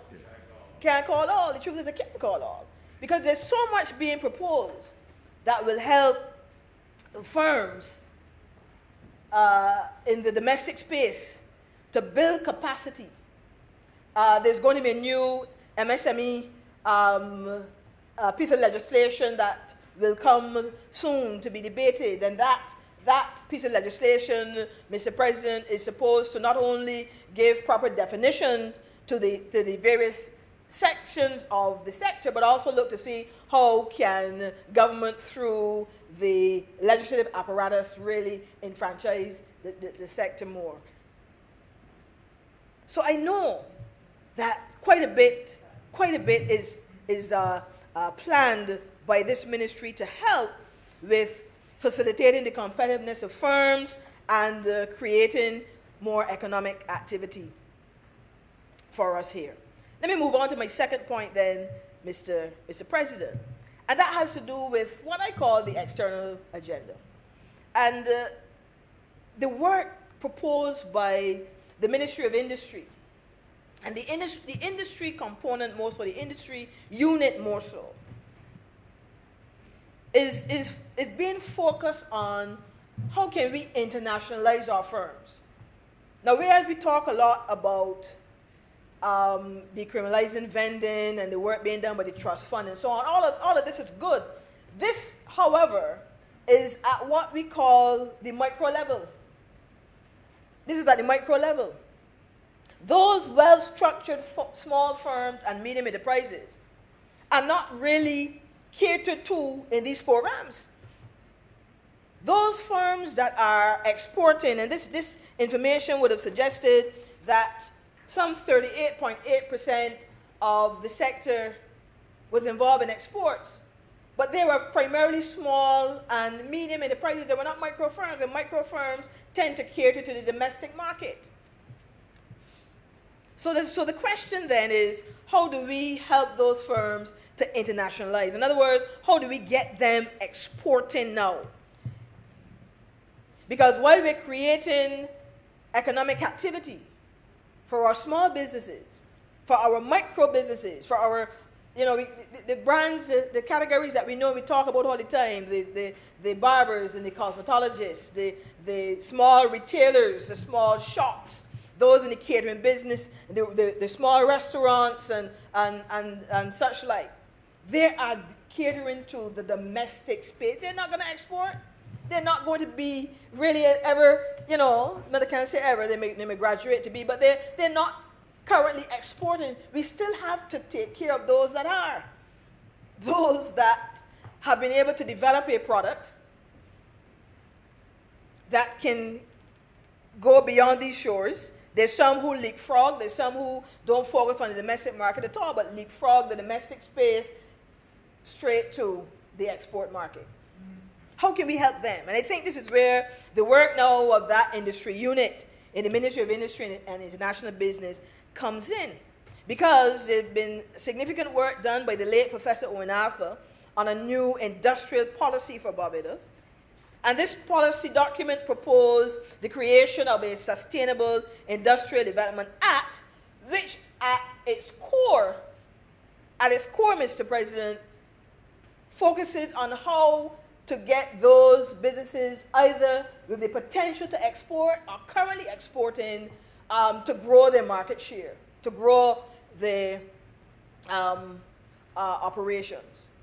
And so we look forward in the ensuing year to the work being done, or to be done by this unit, as we seek now with that external agenda to help our businesses to maximize the opportunities for export. So what are some of the things being contemplated? So what are some of the industries, the areas being contemplated? I saw in the brief from the Ministry of Agriculture, go back to agriculture again, Mr. President, the proposal for the black belly sheep as a sunrise industry. The black belly sheep, we've talked about this for a while. For a while, we've been talking about how we can monetize this. There's been some work done by the Center for Entrepreneurship and Food Security at UWI. I remember being a part of the launch of this major project. This land that has been provided in St. Thomas to help us to build out that. What is contemplated in there is that there will be an opportunity to develop the black belly sheep into the production of various products, bags and leather belts and shoes and so on. I remember visiting the office at UWI and seeing some of the samples there. This has significant opportunity as an export product that we must, at this time, monetize. And I know that there's some work being done. I know, Mr. President, sir, that the minister would have shared this in the other place. And I commend this effort and look forward to seeing the byproducts to come from the black belly sheep. But not only that, I also took note that we are moving from a sugar industry. The proposal is to have a sugarcane industry, and I support that again. Why? I read an IADB report, Mr. President, that suggested back in 2017 the world price of sugar was around US $0.12. In other words, 12 cents. 12 cents. And the report indicated that Guyana, which is touted as one of the most efficient in terms of managing a sugar industry, one of the most efficient countries in using their resources and so on, could not even produce sugar at 12 cents. they were at 40 cents. They were at 40 cents. Now, if Guyana was at 40 cents, we know where Barbados would be. So the fact is, we must all agree that sugar in its traditional form is no longer sustainable, and therefore we have to transform this particular industry to a sugarcane industry. And so the ministry is now looking at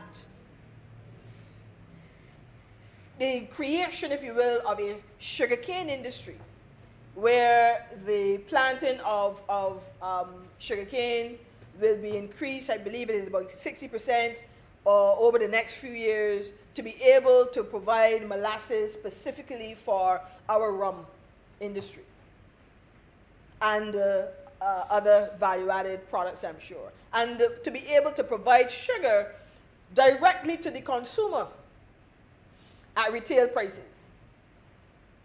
So this too will help, in our view, to strengthen our export focus.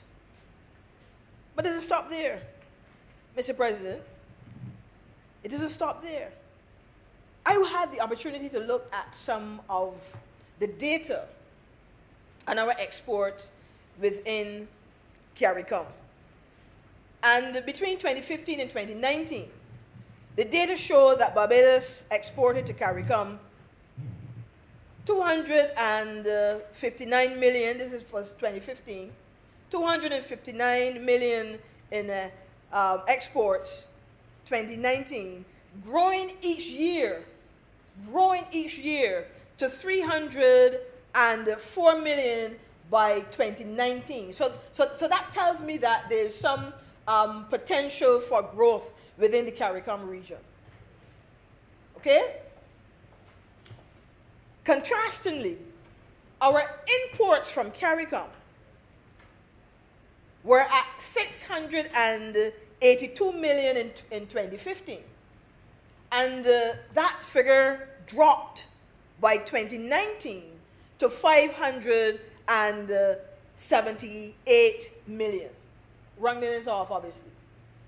That says to me that based on this data, we begun to see a decline in our imports, while at the same time we saw an increase in our exports. Now, we don't have a trade surplus with CARICOM, the wider CARICOM. We've always had with the OECS. I didn't have any data on that, but we've always had with the OECS. But the fact is, it tells me that there is some room for export growth.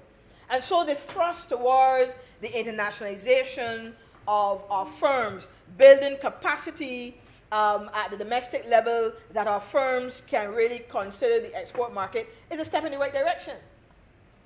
So the efforts towards improving the work at the Barbados National Standard Institute, that is critical. The effort towards making sure that we have an appropriate lab that can do the testing and certification for our products, that is also, in my view, commendable. And then let me stick a pin here to make a side point on this one. That I was very disappointed, Mr. President, to learn, I'm aware of this, that prior, with the last administration, we lost significantly on an opportunity through an IADB loan for us to build out our own lab that would allow us to do testing, that would allow us to make sure that, that we provide for our small firms, in particular, our medium firms in particular, who want to export their goods, but who have to meet, sanitary and phytosanitary standards for the export markets. We lost out on that opportunity. And so now the Ministry of Agriculture has put in these estimates provision for that kind of laboratory that will assist us in helping those in the agro-processing sector, helping those that are, producing condiments and other type of products and who want to export. The fact is that small firms, medium firms, would not have the capacity to invest in that on their own, but you have to meet international standards. You have to meet international standards, Mr. President, in order to access these markets. Somebody said about walking and chewing gum. This is really what it is.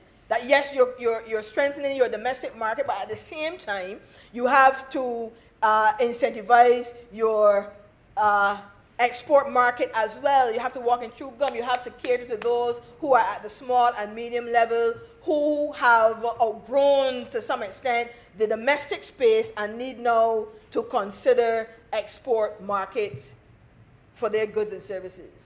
And the data shows, Mr. President, that the services sector in particular, the services sector represent a growth opportunity, has potential for significant exports amongst MSMEs. Actually, our data indicates, when it comes to the export of goods and services, that the majority of this is found within our services sector, more so than industry. Our bigger enterprises tend to monopolize the area of industry. So having this apparatus and having the focus on the internationalization of our firms, the technical assistance, I hope that will be provided again by the BIDC, the technical assistance program that they would have had, but more importantly, making sure we have our lab, making sure that we use the BNSI's programs to help with the development of standards and so on. These are critical. And then providing the kind of capital now that will help firms to export. So not only will the stock exchange assist with that, but the guarantee schemes that have been put in place by the central bank and the IADB, there is an enhanced guarantee system that this government would have been able to coordinate through the IADB, administered by the central bank, to help with those businesses now at the next tier of their growth and development who want to export. So this, Mr. President, I must commend, when I look at the estimates, when I look at the plans proposed by these ministries to help with our business sector. We all know that it is business that trades. I move on to my third point. And quickly now, because I said I'm not going to be too long. You have 5 minutes more, Senator. 5 minutes. So in my final 5 minutes, Mr. President. And our goals, very quickly, have a lot to say. Apparently. So I'll try to see if I can use 4. I need to make a quick point about the CSME. Now, this is another subject that is very, very, very dear to my heart. I heard the submission earlier by Senator Rogers about CARICOM. Mr. President, I remember I did a master's in science degree at UWI years ago. One of the best dissertations that I wrote was on the governance arrangement within CARICOM. This was a master's in integration studies. Matter of fact, I commend it to anyone who really has a love for the regional project, as I do. And while doing that research, it wasn't published. I hope that maybe I can still get it published. But while doing that research, you know, I guess it's because of a desire to really see us advance the regional project. We are going to be celebrating 50 years in another two years, I believe it is, shy of that, of our integration project. And still, Mr. President, we have so much yet to do. Now, in the quasi-government, Barbados is responsible for the CSME. And for years, very little has been done with regards to the CSME. For years, Mr. President, I believe strongly in production integration as a solution, as a response, as a tool to help us build our businesses across CARICOM, within the region. I believe it is Article 53 of the revised Treaty of Chaguaramas that speaks to production integration, and in very simple language, there was some work done on an industrial policy within CARICOM some years ago. In very simple language, what it envisions is that we are able to use the member states in a more strategic way in contributing to the industrialization effort of the Caribbean. And what do I mean by that? If it is that we have Suriname, Guyana, with a landmass, can we not grow our food?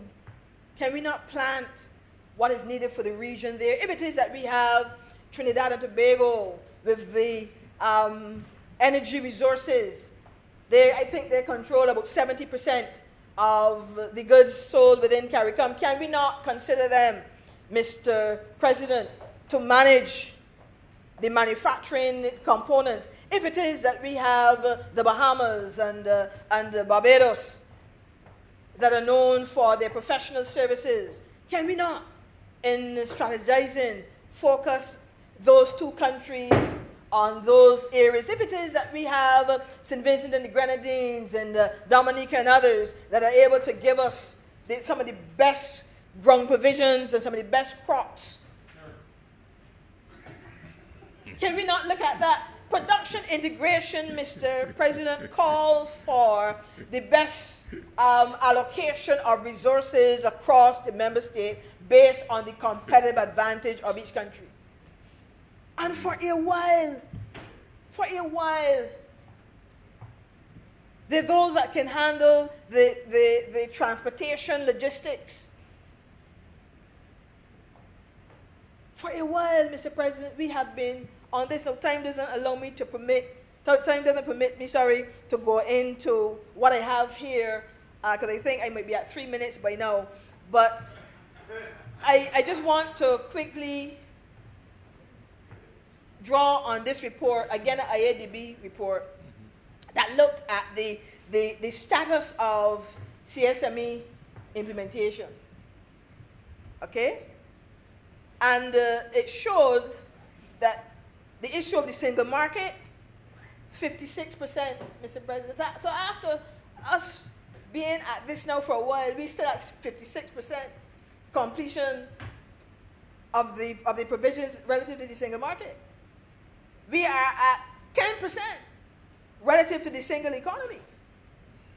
Now, as it relates to the legislative, the legal and institutional infrastructure, we are at 73%. So we can, feel good about that. At least we've done a lot better there in terms of trying to put various laws in place. I know that CARICOM Secretariat would have developed a number of draft pieces of legislation to try to get us to harmonize our laws across the member states. But, Mr. President, to be at this point, the free movement of goods, 56%, the movement of temporary service providers, 30%, the free movement of persons, 70%. It tells me that we have still a long way to go. And it was the Grenadines Declaration in 1989 where we had agreed as a region to really deepen our efforts at integration and recommit, as it were, to this program of integration. Mr. President, 2021, we are still here with so much to be done. Now we must, in conclusion, we must credit our current Prime Minister for at least recognizing the importance of the private sector in this integration project and encouraging the private sector to come together and create the CARICOM private sector organization that will now have a seat at the heads of government and associate member of the community. That, in my view, is a step in the right direction because it now places the private sector at the table to be able to plan and strategize. And I know that one of the deliverables that they would have been given is the ability to look at how we can reduce the import bill of the region over a period of time. Their import bill, I understand, is over $1 billion US. And so having a private sector organization that will focus on how can we reduce that import bill is significant. Might I add that as we look at production integration and the allocation of resources across the member states, that is going to help with the process. Because then we would be using each territory in a more strategic way. And I worked in the OECS, and I tell you, there's really no need for each of these small territories to invest, for example, in a brewery. That always used to boggle my mind. Each territory has a small brewery, right? When you can better, in my view, allocate your resources across CARICOM, across the member states, to produce more competitively for your people, using your resources, drawing on the competitive advantage that each country brings to the table. So, Mr. President, I've been curtailed somewhat in the presentation. I still have a few more points. Not sure if I'm getting any indulgence. It doesn't look that way. I still have a few. I've not thought about government procurement as yet, Mr. President. Government procurement, I've not thought about that as yet. But nonetheless, I'm not getting a nod from you. I will seek to wrap up then to suggest that I commend this bill, Mr. Chairman. I think that the plans being proposed, I was speaking just now to the CSME unit within the Prime Minister's office, and the work that they have started, the work that is required as we go forward. I've not yet spoken about the Caribbean Export Development Agency and how this organization will really help with the export program of the region. I believe I'll come back to that at some other time, Mr. President, with your permission. But I want to really support the bill that is before us.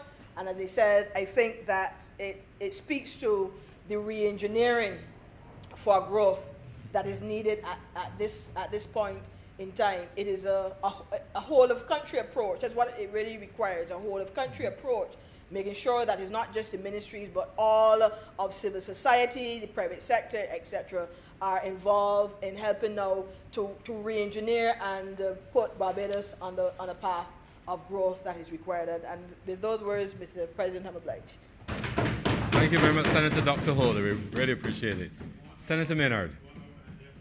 Senator Mr. Maynard. Thank you, Mr. President. I can assure the chamber that I will be brief.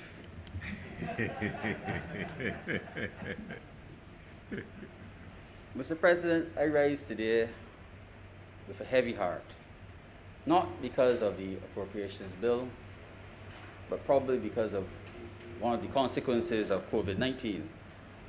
Mr. President, in the last 6 weeks, we've lost 3 citizens, 2 of them very young, in road traffic accidents. They were all cyclists.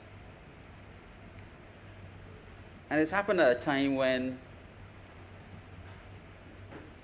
movements of persons were relatively restricted. And yet, 3 persons lost their lives while cycling. Was it avoidable? And are we doing enough?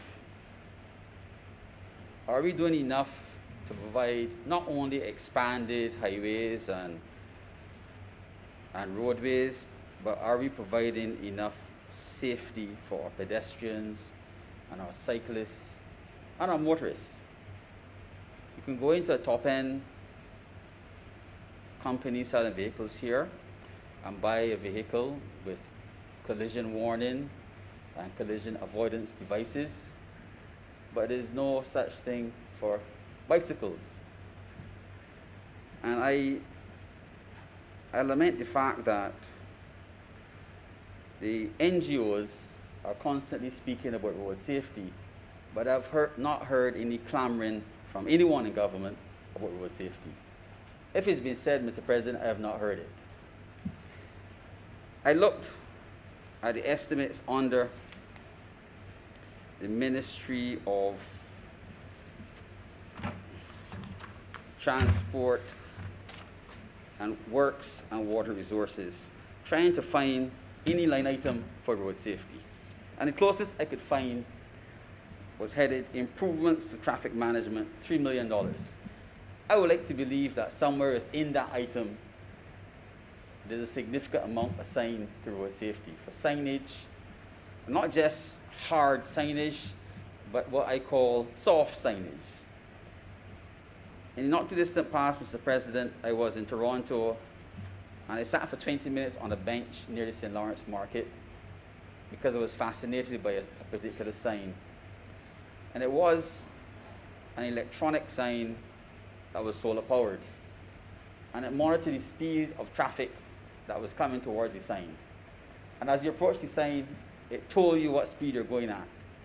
And if your speed was close to the limit for the area, it turned red and it flashed. I can't tell you if there are consequences for speeding there or not, if you were photographed or you were fined, but simple things like that can save lives. And Mr. President, I implore us to educate everyone about road safety, starting in the schools, Mr. President. We have lost children while they were crossing roads, and it's unnecessary and it's avoidable. Mr. President, we will not achieve a zero death rate on our roads, but there are things that we can do to improve the outcomes. Our roads are narrow and our buildings are close to the roads, so we cannot have bicycle lanes on every road, but there are some roads where we could probably have designated bicycle lanes and have restrictions to vehicular traffic so that people can cycle and have safe recreation.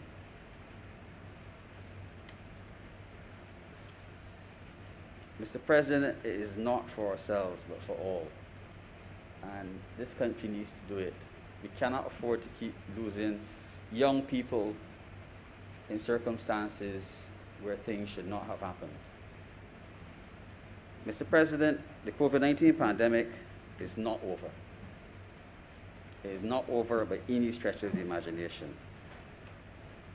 And I am pleased to say that this government has not been asleep. It has not been a sleeping giant, and it has been doing incredible work in keeping this country safe from the ravages of COVID-19, but at great cost. I listened to Senator Cummings yesterday, Mr. President, lamenting the pain that she saw in a visitor to this country who missed their flight and had to wait for a long time for a COVID test. But let me assure you that that was not unique to our visitors. Our patients in this country suffered similar consequences in much larger numbers. But I'm pleased to say that the problem has been resolved, and hopefully, if we are unfortunate enough to have another surge, such a problem will not happen again. Mr. President,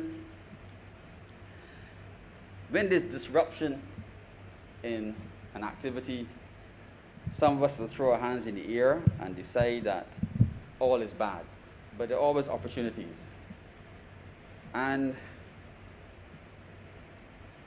the disruption that was caused by COVID-19 provides some opportunities for positive change, really positive things. There's been significant injection of capital into the QEH with the changing of obsolescent equipment and building out things which are needed. And government has spent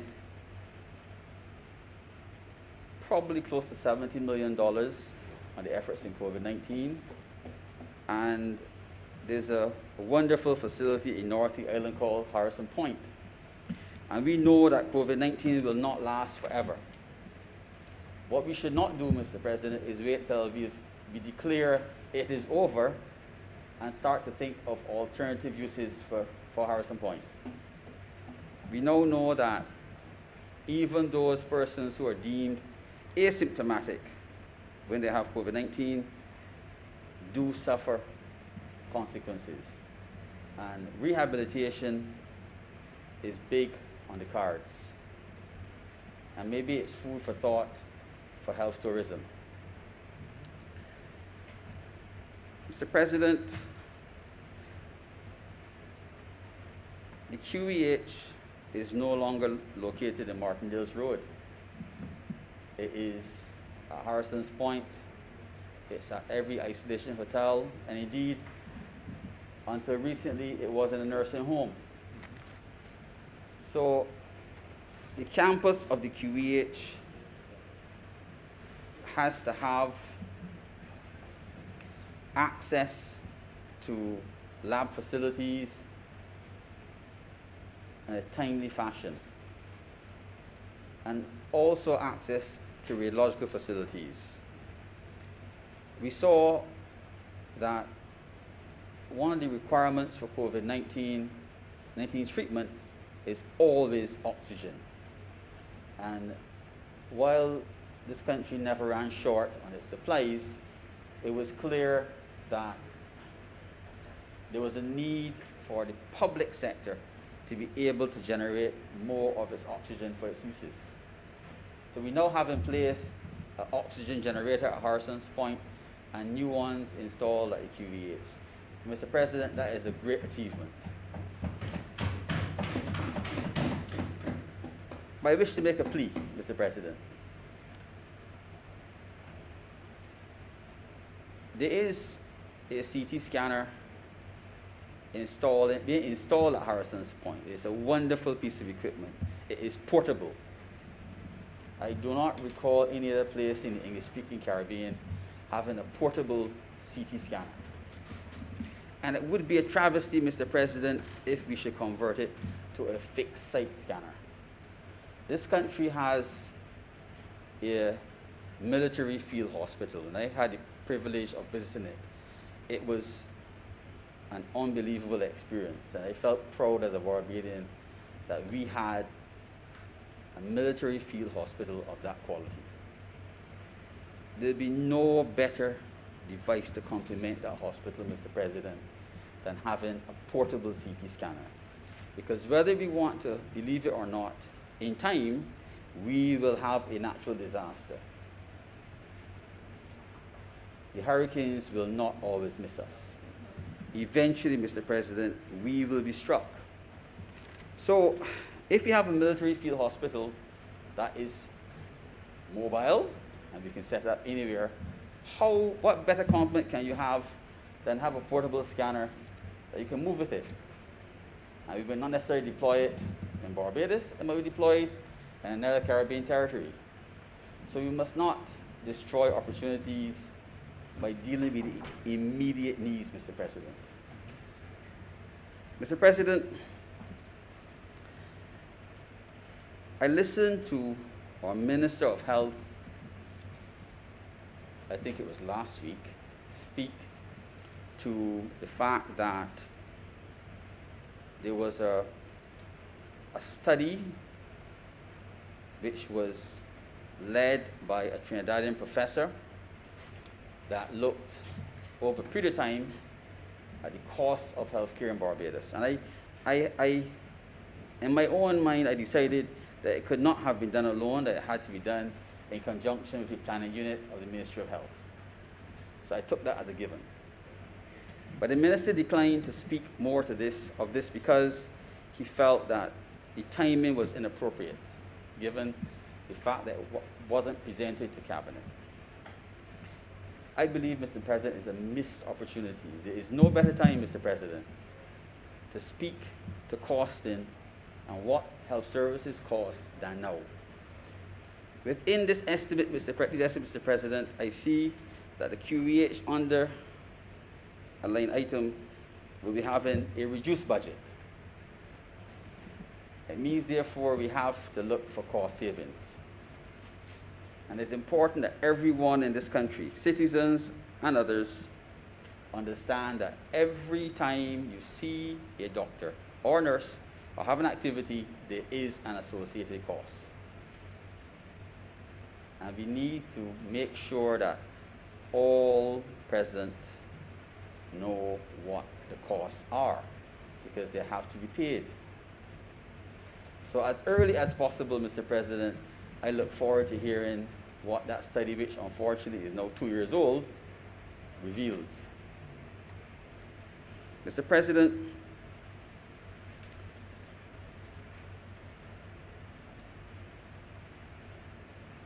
we need not only to look at costs, but outcomes.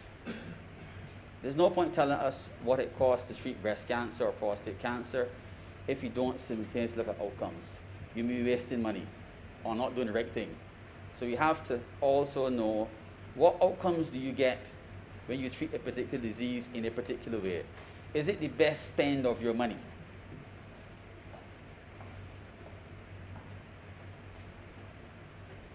I'm sure that there's research that's already been done, but there's a lot to be done, and there's lots of data collected, and we need to get it out there so that people understand why things are being done and the reason for change, because we are all resistant to change. One of the consequences, Mr. President, of the chronic non-communicable diseases in Barbados is a high incidence of renal failure. And our government, our hospital spends close to $20 million a year treating patients with renal failure, specifically with hemodialysis. $20 million. Out of a budget, last year I think the budget was $147 million, and we spent almost $20 million treating hemodialysis. And it's almost shameful, Mr. President, that you could spend $20 million treating as treatment for a condition, and there's no one assigned to manage that budget. It's the single biggest line item on the QEH budget list. If you had a company that had a throughput of $20 million, you would have a board. You would have multiple managers, and yet we don't have a manager. How can we save money? How can we sit down and say the private sector can do it cheaper than us? We don't manage it.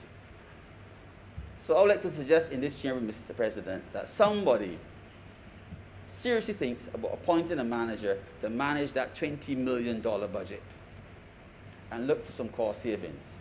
We might save more lives. Lastly, Mr. President, I want to speak briefly on the A&E department.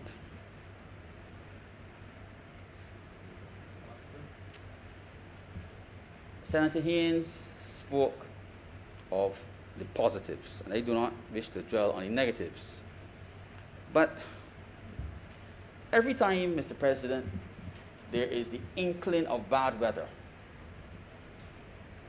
that we have a system in the east, there are fears about flooding. And we know that currently there's lots of work being done on the Constitution River, and it's being dredged and widened. But there's always this threat of storm surge. And those of us who understand the QEH know that there's a ground floor, which is on the eastern side, and a lower ground floor. And the Accident Emergency Department is on the lower ground floor. So whenever there's a threat of a hurricane, we have to evacuate the Accident Emergency Department and move it upstairs. I am dismayed, Mr. President, that the Prime Minister and Minister of Finance assigned over $11 million to do an Accident Emergency Department expansion, and it is built at ground level. So when we get a natural disaster, Mr. President, and there's some storm surge, we have to evacuate it just as before. That makes a lot of sense, Mr. President. We pay professionals, Mr. President, to advise and to do the construction.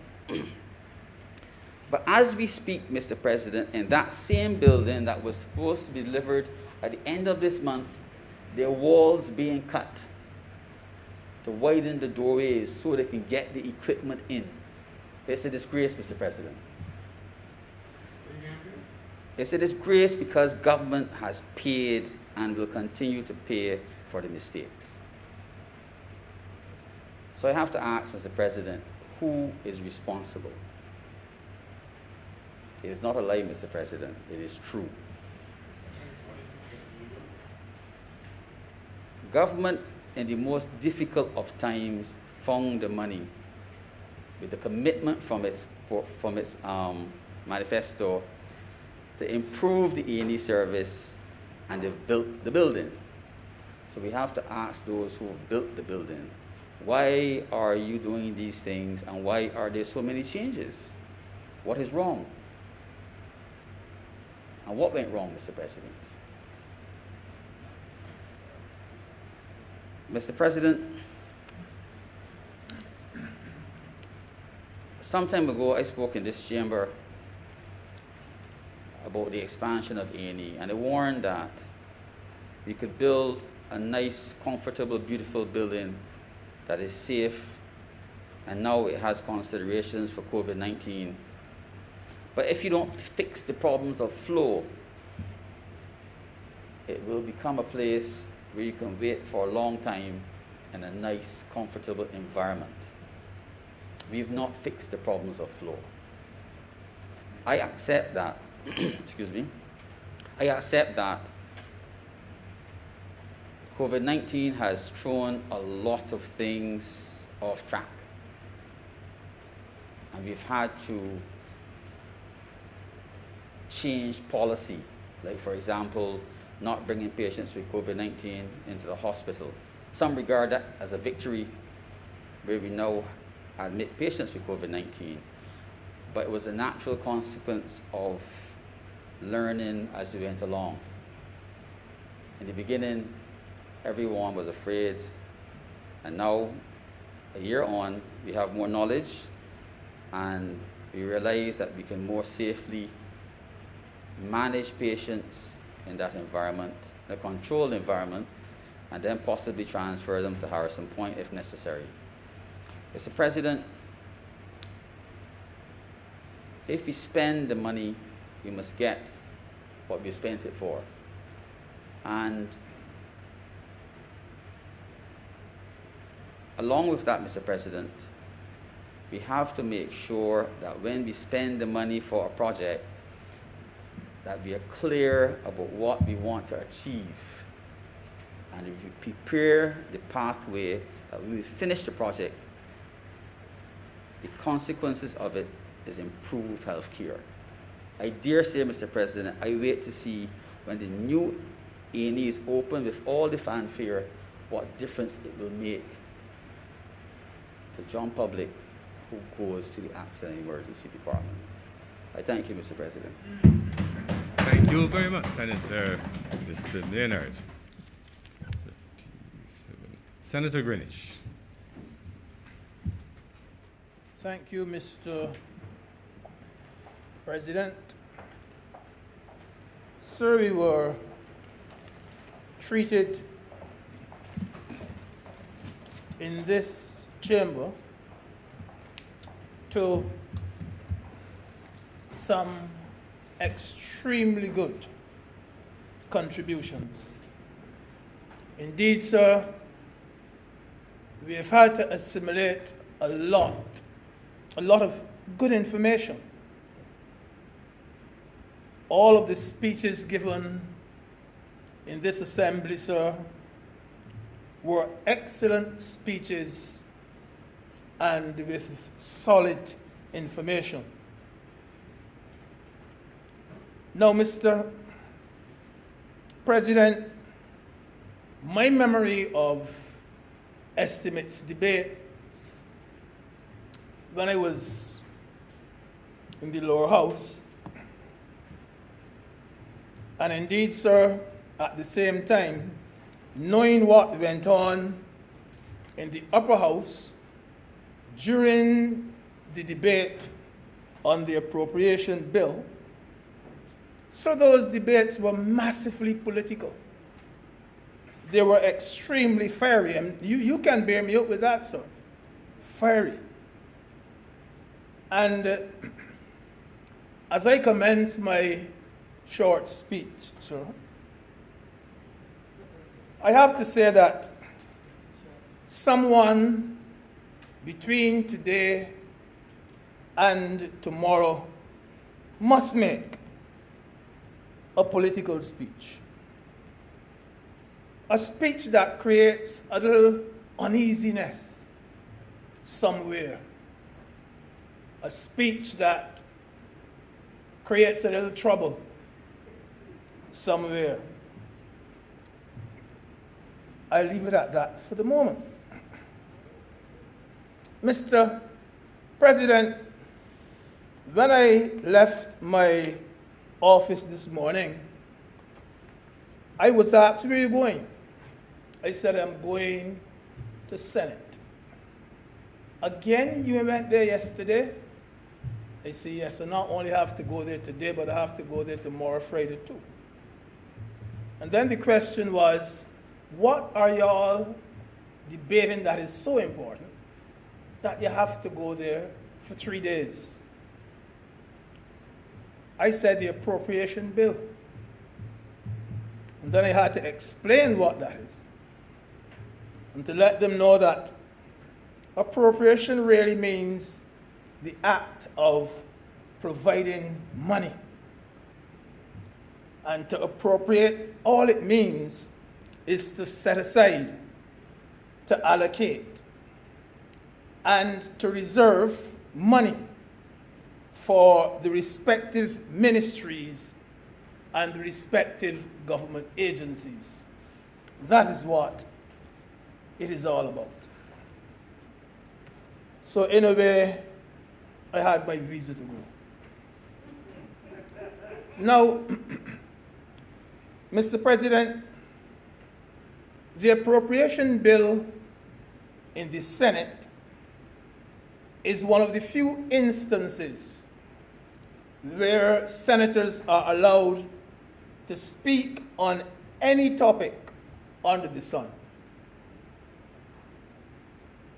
Any topic. You can speak on agriculture, education, tourism, foreign affairs.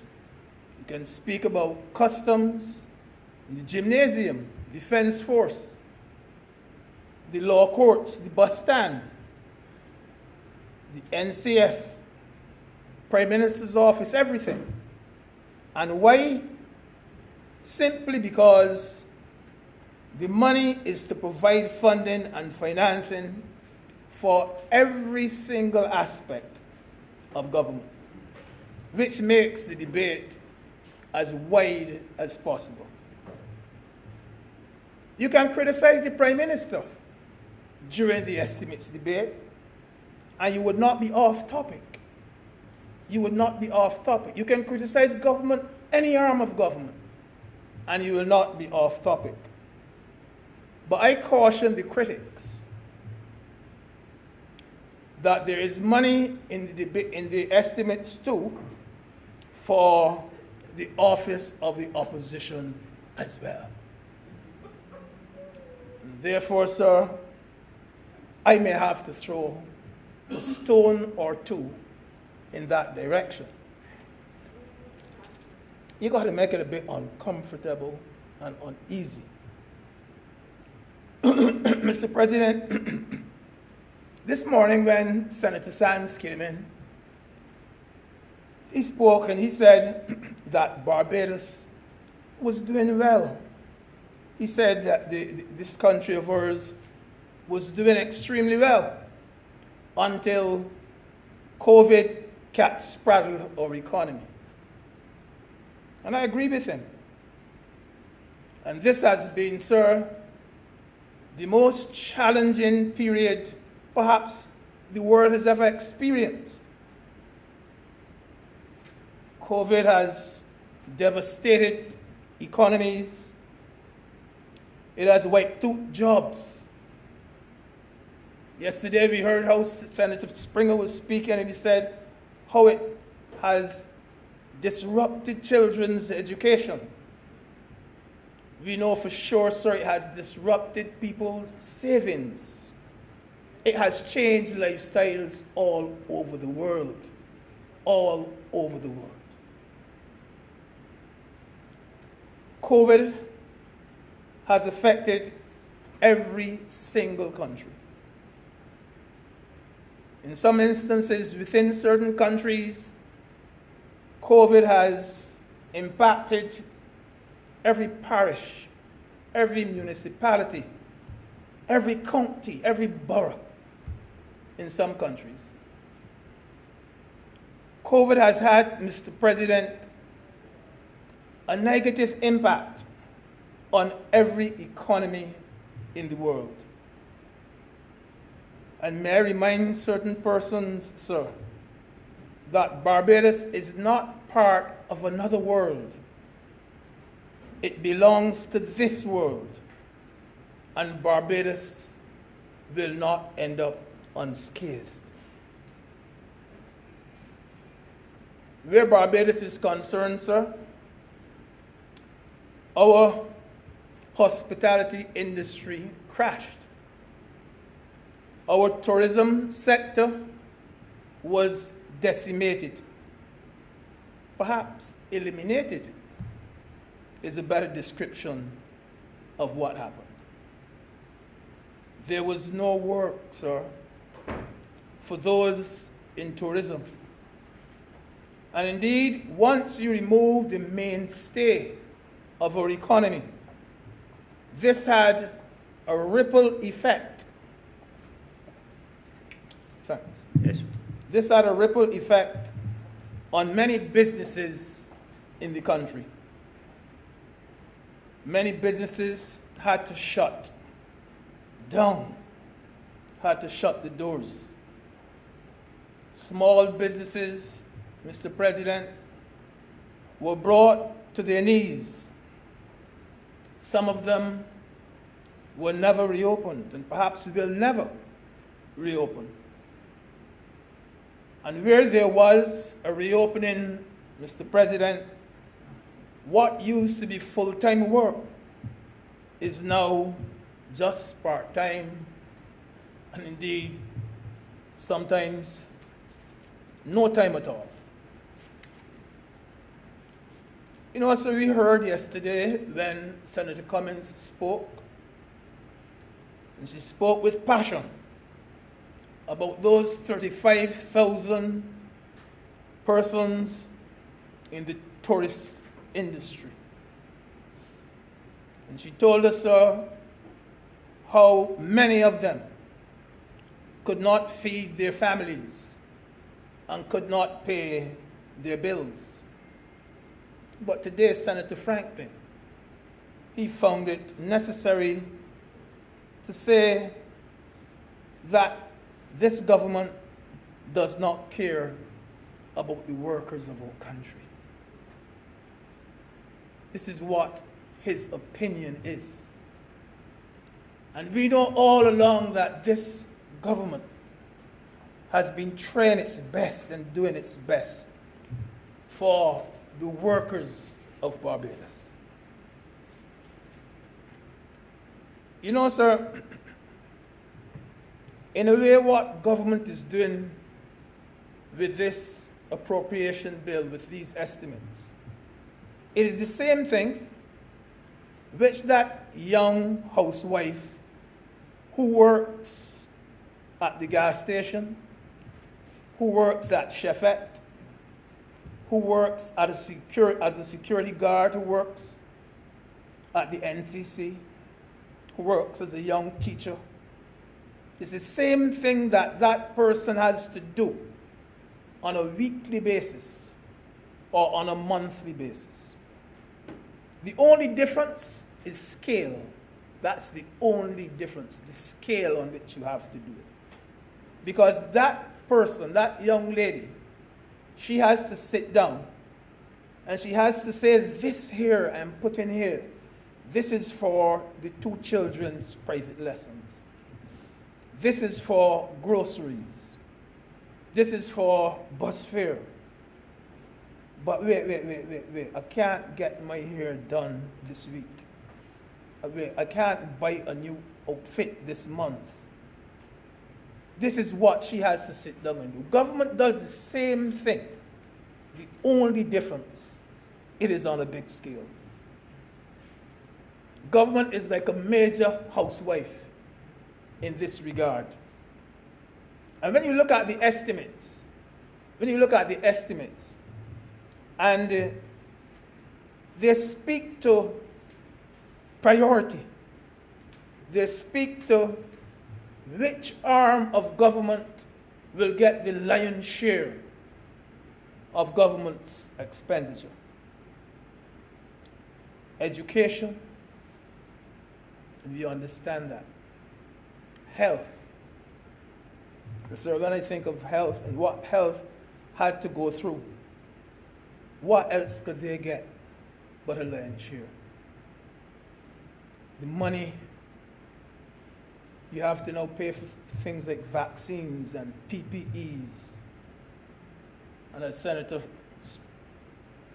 Maynard was saying, the Queen Elizabeth Hospital, and the isolation center, and there are nurses from Guyana and nurses from Cuba.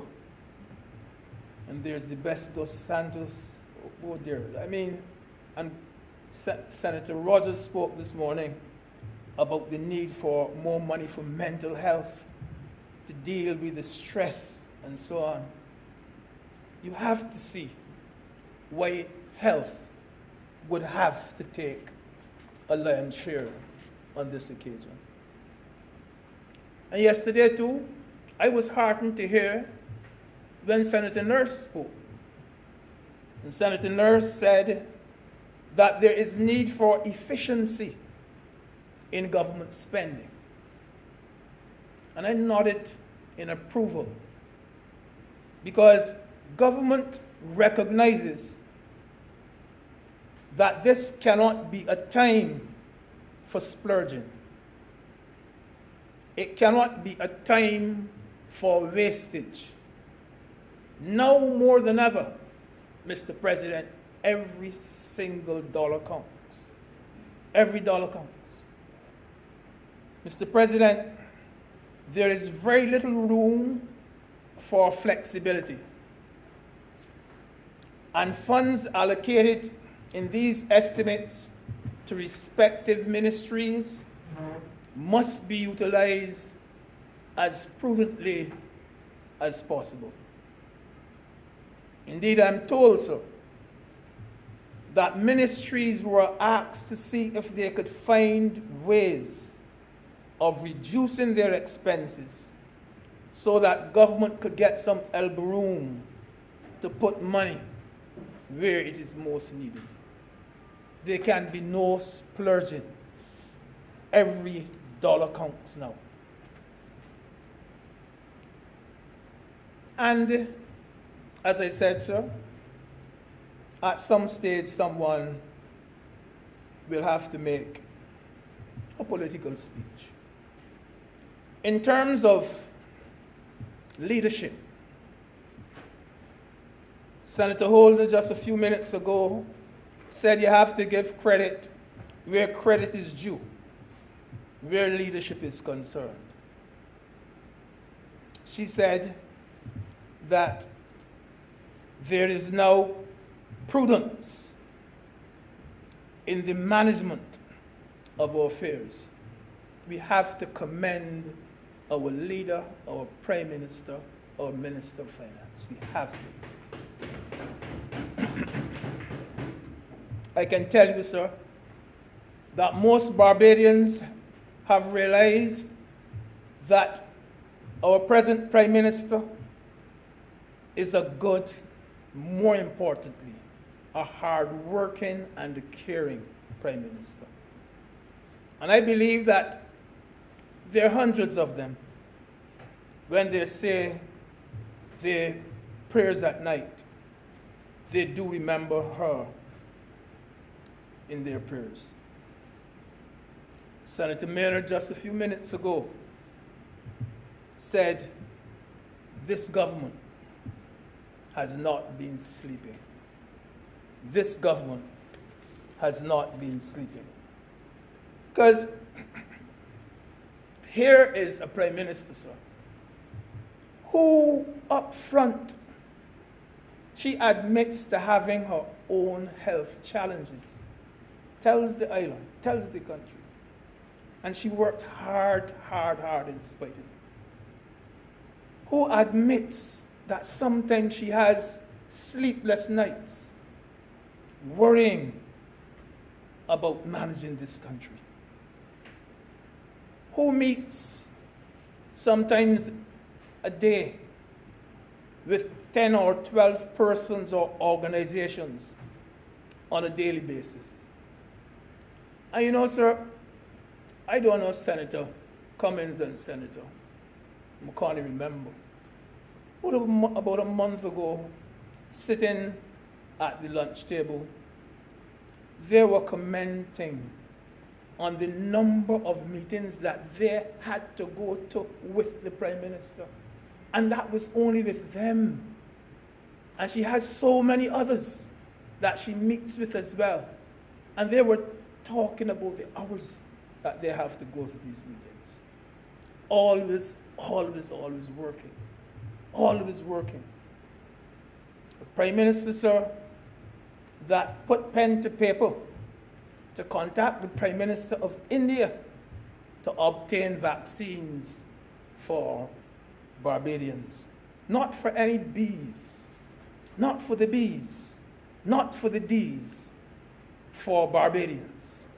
For Barbadians. You know what Senator Cummings was saying yesterday? No us and them. For all Barbadians. In fact, sir, we were able to access vaccines before many developed countries. Yes, before some of the leading countries of this world. Barbados had the vaccine, all because of a Prime Minister who works. And while all that is going on, she could still find time to pay this country's debt, which was due to the University of the West Indies.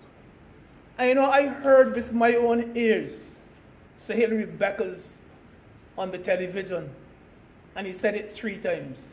Thank you, Prime Minister Motley. Thank you, Prime Minister Motley. Thank you, Prime Minister Motley. While all that was going on, she still paid her debt.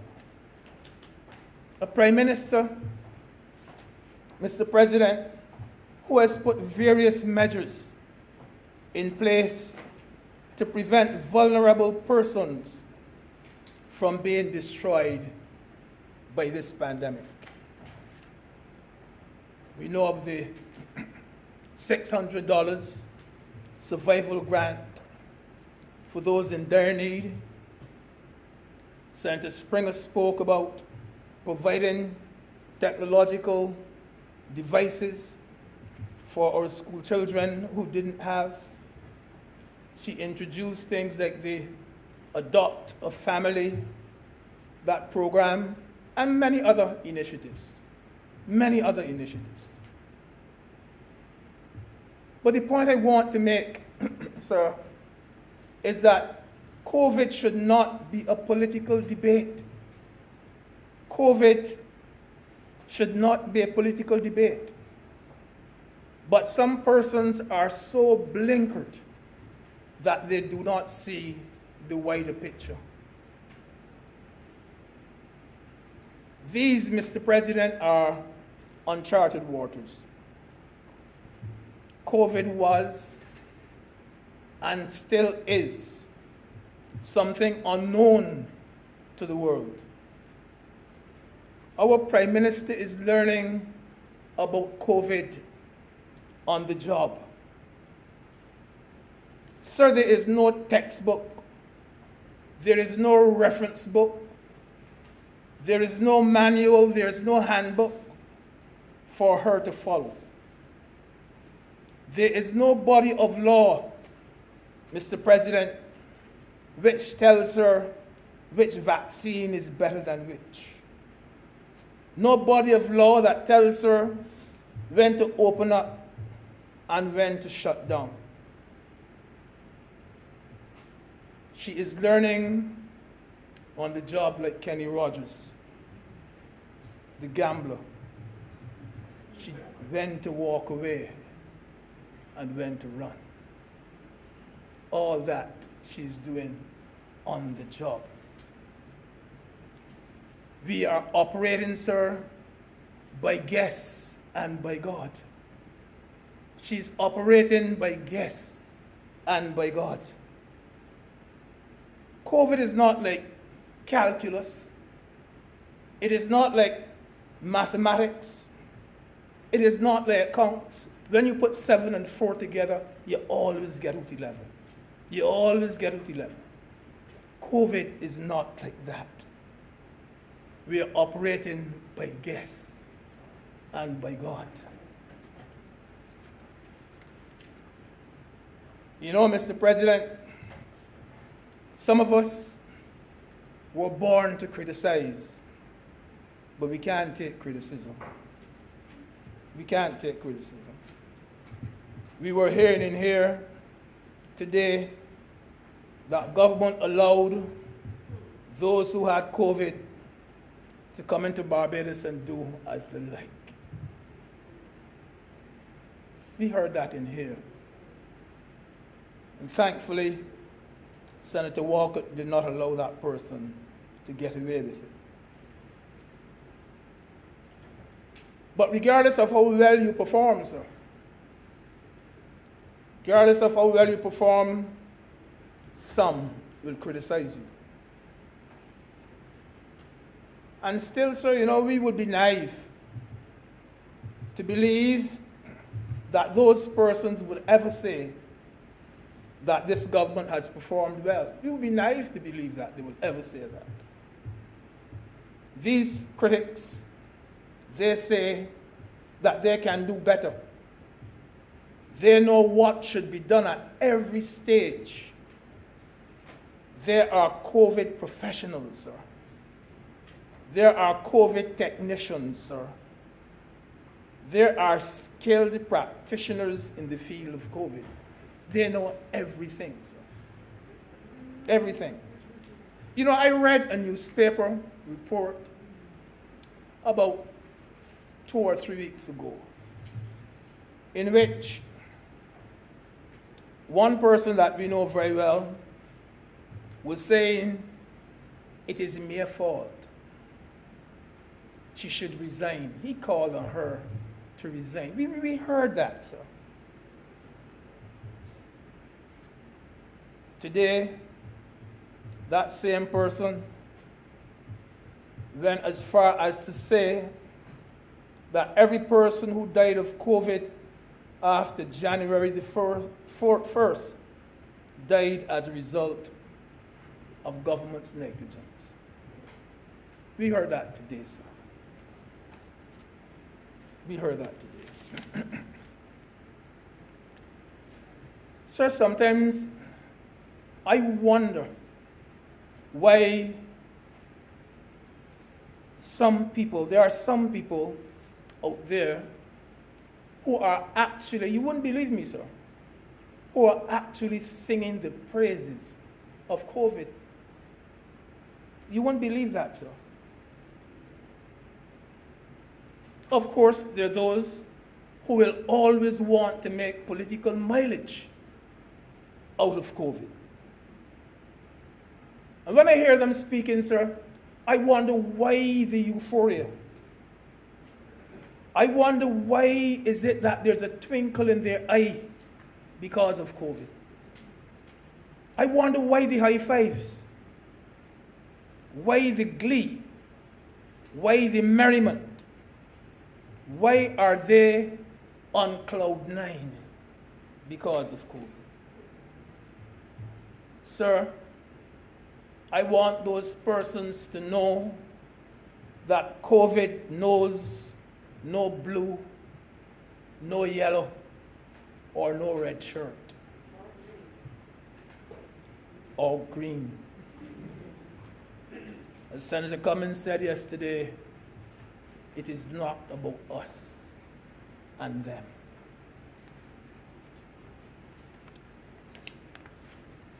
So what our Prime Minister has to do is to play the hand that she has been dealt. Play that hand as best she can. she inherited a dysfunctional government on the brink of destruction. And now COVID lands on top of that. And sir, I personally shudder to think what would have happened to Barbados if she did not put her reassuring hands to the wheel. Mr. President, I remember on New Year's Day 2020, and there was a cartoon in one of our local newspapers, and that cartoon had our Prime Minister driving a car. And the cartoon said words to the effect that she was indeed driver of the year 2019. I considered it, sir, to be an acknowledgement that she had dealt masterfully with most of the issues of that year. I ask your permission, sir, to allow me to continue with that metaphor, that imagery of driving.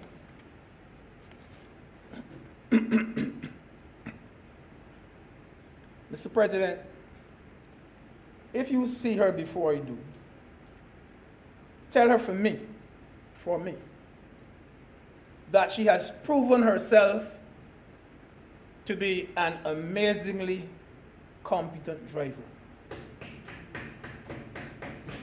Tell her for me, Mr. President, that judging by the energy and the enthusiasm she has shown in her approach to her work, that we remain confident that she will take us safely to our destination, not only in her first term, but beyond.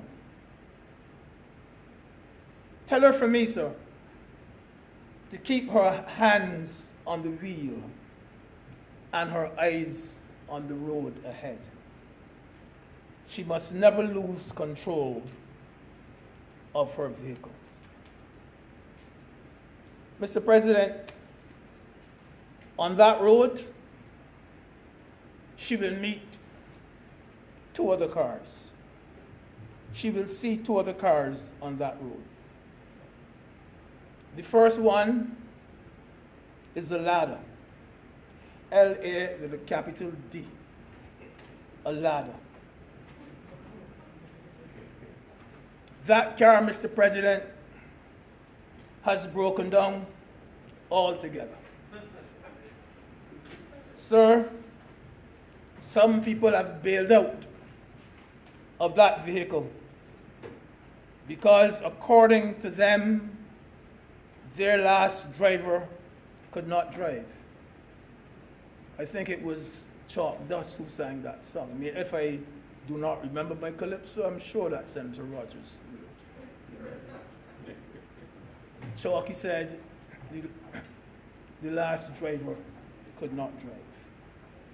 And there were those who said that he ran the car off the road.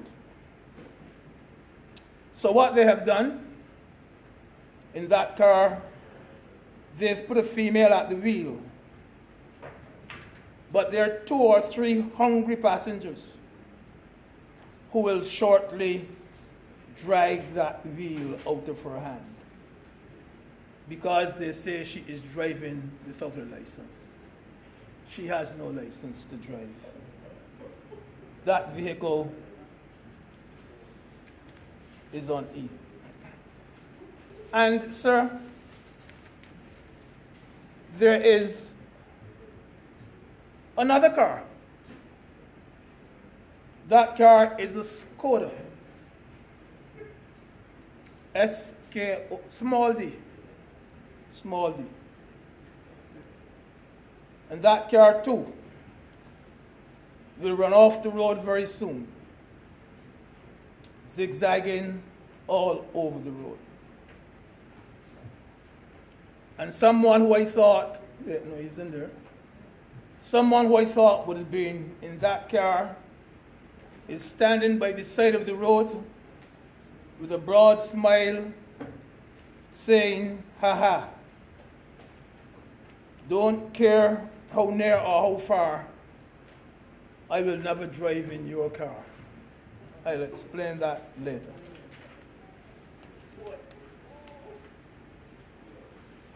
Mr. President, tell her from me that she does not have to drive at the speed of Lewis Hamilton to be a good driver. Tell her to drive at her own speed, the speed at which she is most comfortable. And that is all I ask of her. Drive at her own speed. Because sometimes you may not be able to travel along the road, Mr. President, as fast as you would like. Some of your very own passengers may urge you to speed up and go faster.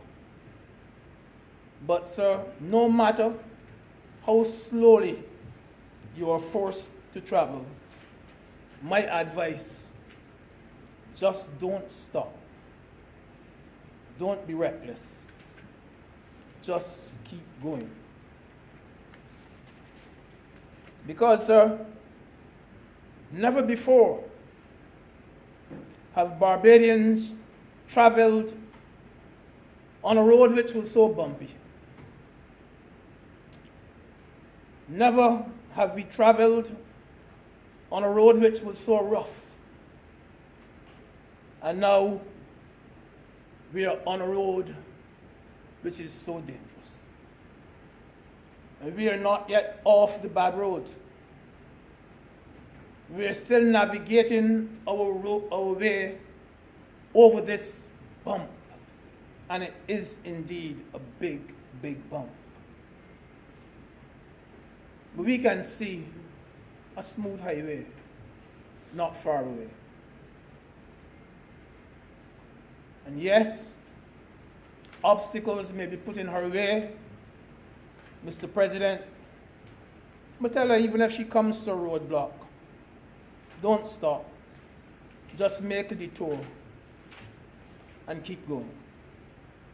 And don't forget, sir, to tell her that from me.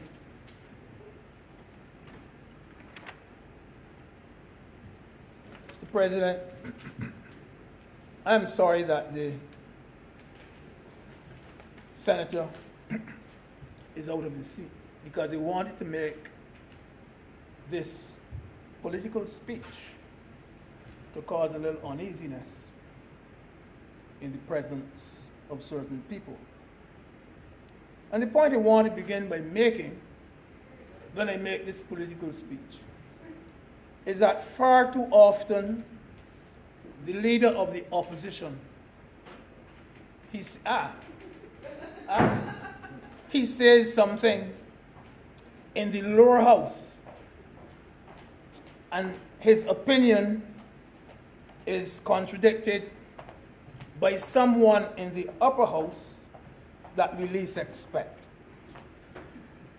And sometimes it is conducted by that individual outside the formal setting of the Senate as well. He is indeed contradicted time after time. You know, if I, Mr. President, was the dominant beneficiary of my party's goodwill, I would be willing to take a bullet for my party leader. Let me say that again.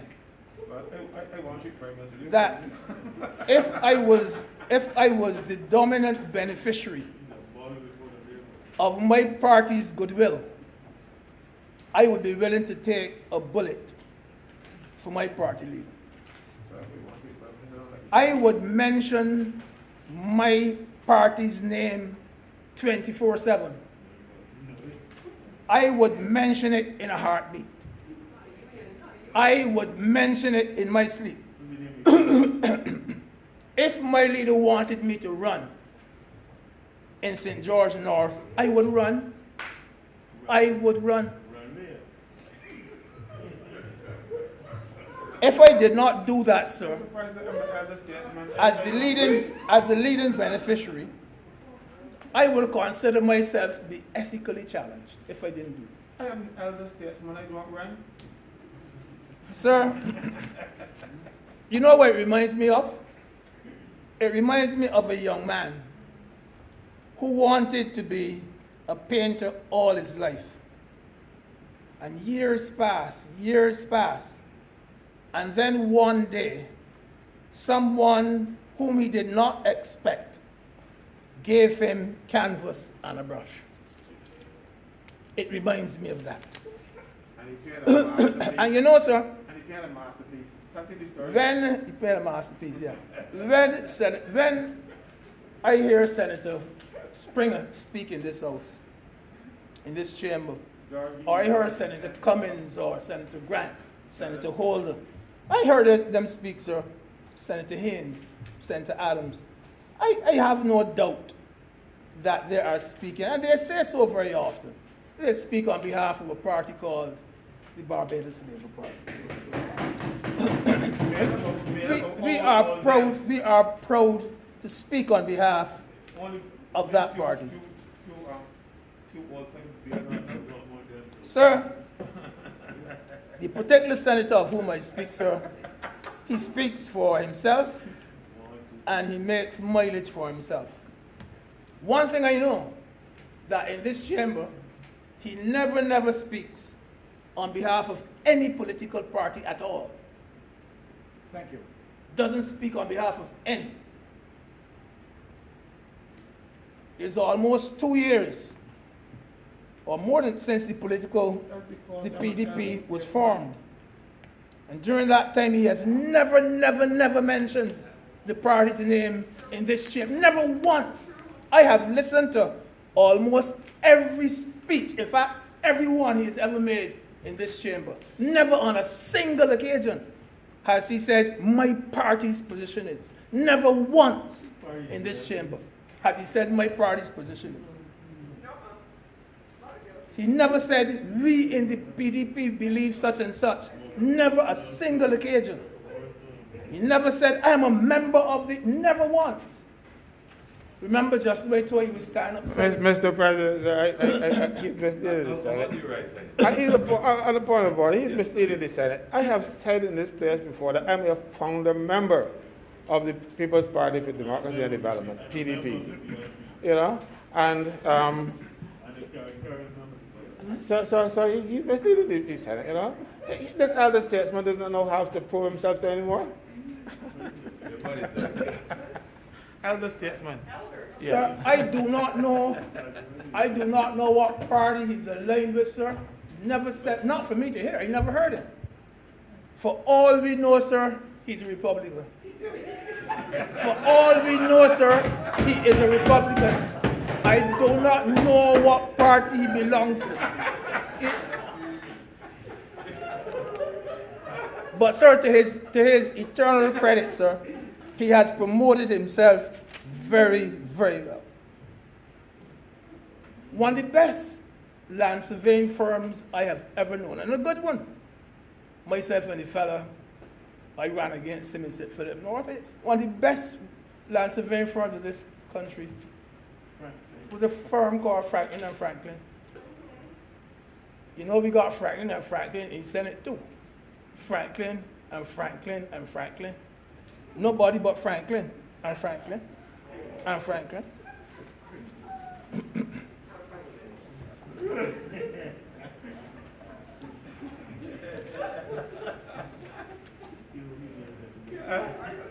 You know, no, but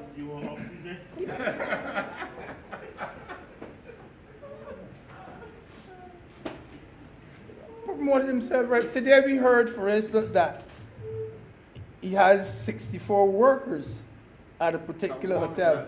But you know he's a boss at doing this. Comes in and I saw this number of people. I can bring family tomorrow. But I would join. Boss at doing it. But You got to pay dues, you know. when all is said and done, he has eclipsed. You can't get away from it. He has eclipsed the leader of his party. You mean, I also could see the leader of the other union too. I'm talking about the party. He has completely reduced the leader of the party to triviality and unimportance. That's not nice. Yeah, this is how you feel. To the point where the leader of the opposition is now the most insignificant opposition leader in the Western Hemisphere. He has reduced him, eclipsed him. And it is not government that has contributed to his irrelevance. You know. It's not government. I believe, I know who has assisted in making the leader of the opposition the most insignificant opposition leader in Latin America and the Caribbean. I believe I know who has contributed to it. And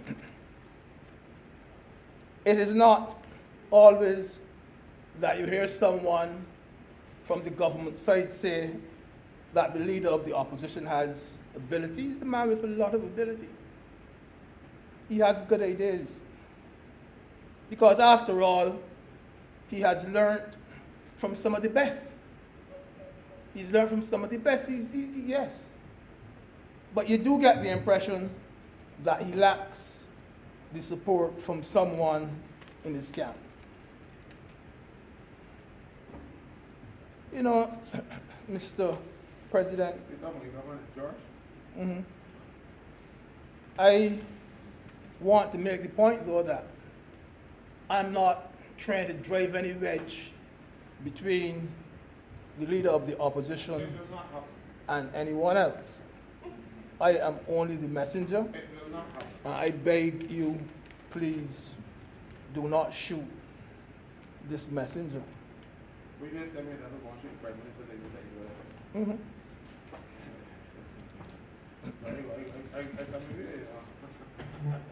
You know, sir, the leader of the opposition at one stage had his eyes set. And you know, when I began to speak, I said quite early that there is money for the office of the leader of the opposition, and that you might be able to criticize him because money is in these estimates for him, and that is why I'm doing it. No, but there's not money there for him? For anything. No, there's none there for the leader of the opposition? Yeah, so He's not he said he wanted to be prime minister. And my answer to that is, if you want to be a leader of a country, you can't be wishy-washy. You know, you must have if you have ambition to be prime, you can't be wishy-washy. You have to be able to put your foot down sometimes. Oh, you're the one who plotters.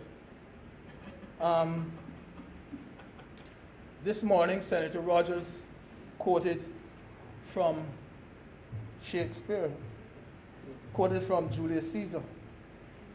And I too am a student of literature.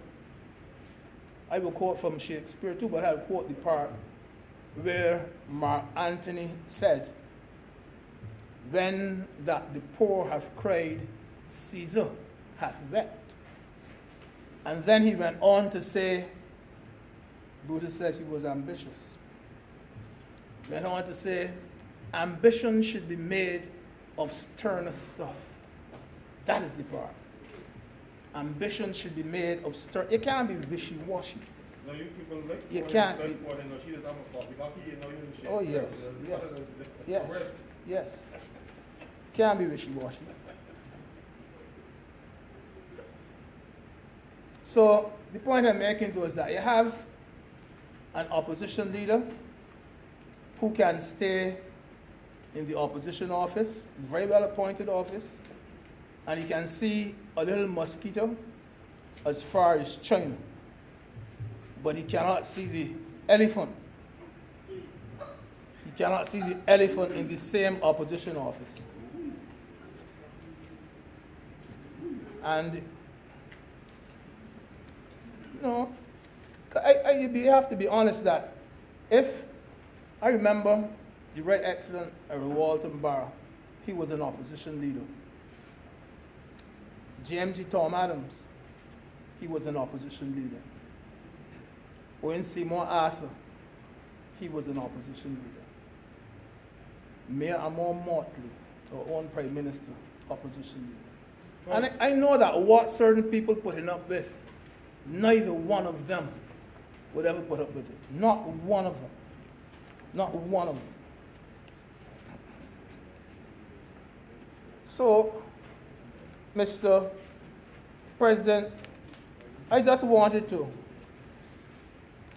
make those political points. And I feel like quoting a bit of Shakespeare again too. Because, yeah, Senator Rogers will recall that in the same Julius Caesar, a soothsayer had said to Caesar, beware the Ides of March. I know, sir, the two persons who were closest to Caesar were Brutus and Cassius. And they were even closer to Caesar than Caesar's wife, Calpurnia. Mm-hmm. And you know, Cassius, and you know that on the Ides of March, the 15th of March, harder Caesar, even though the soothsayer had told him not to go into the market square, don't go into the capital, he still went. It is there that he lost his life. And the first man that dropped that dagger in him was Cassius. But then the one that hurt him. Then he looked back. He saw Brutus coming towards him. And he shouted, you got it? He shouted, et tu brute. He couldn't believe it. That the man he had done so much for. No, that's right. The man he had done so much for. When your dog bite you, you will bite. That's what Bajan said. That's what Caesar meant, you know. When he said et tu brute, that is exactly what he was saying. So, Mr. President, let me just close and say why I think that I believe that the leader of the opposition believes that a particular senator in this chamber is the only ship in the harbor. I believe that his leader has a lot of confidence in him. The leader of the opposition has a lot of confidence in him. I believe that the leader of the opposition believes that if he runs, he is going to swing the polls in favor of that party. I believe the leader of the opposition believes that if he runs, he'll be able to do for that third party what the PDM with Wendell McLean and Frank Allen and those, and what Dr. Richie Haynes with the NDP could not do, because he has the magic to do it. I believe, sir, that the leader of the opposition believes that if he speaks in Bay Street or wherever, the Esplanade on the final night, that all Barbadians will flock around him and there'll be nobody else to go anywhere. I believe that the leader of the opposition believes that if he runs, all 30 seats will be sewn up by them. I believe that the leader of the opposition believes that all of the candidates are just small guest houses, and this is one five-star hotel. And that once he would not give the leader of the opposition any confidence or any support. And some of us believe, Mr. President, that we are the center of the world. Some of us think, sir, that we are indispensable and that without us, the universe will collapse. But Mr. President, let me quote from one more person, that's Charles de Gaulle. He made one of the most profound statements the world has ever heard. Charles de Gaulle said, "Our graveyards are filled with indispensable people." You know how profound that statement is? Our graveyards are filled with indispensable people. The world goes on without them. Mr. President, I support this appropriation bill. I'm obliged to. Make you feel a bit uneasy, man. Thank you very much, Mr. Deputy President. Senator Grant.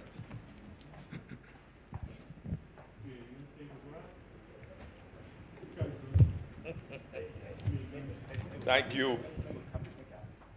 Thank you, Mr. President. Senator Grant, before you get into full stride, Mr. Deputy President, will you take the chair for a few minutes, please? Sure.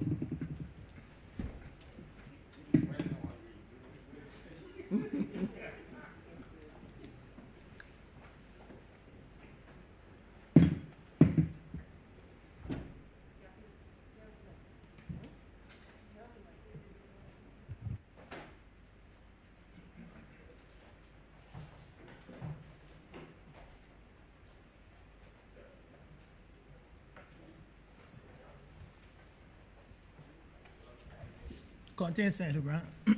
Thank you. Thank you, Mr. Deputy President. I joined this debate to give my full support for the appropriation bill that is before this Honourable House. I believe, sir, that it is important for me to reflect as to why we are at this point. I was not in the chamber this morning, but I happened to be listening to the presentation made by the opposition senator who just left this chamber. And in listening to that presentation, the word that came to my mind was misrepresentation. Because there were a number of comments made that could not be substantiated. And in my mind, those comments represented a reckless disregard for the truth, a misrepresentation. I've said before, sir, in this chamber that we come here with a responsibility to speak the truth, the whole truth, and nothing but the truth. And the reality is, sir, that we are in an environment where we have to confront the challenges of the pandemic COVID-19. It is not of our doing, sir. It is an issue that countries throughout the globe have to grapple with. There has been economic devastation. Persons have lost their jobs. Persons do not know what income they will get. They don't know how they will feed their families.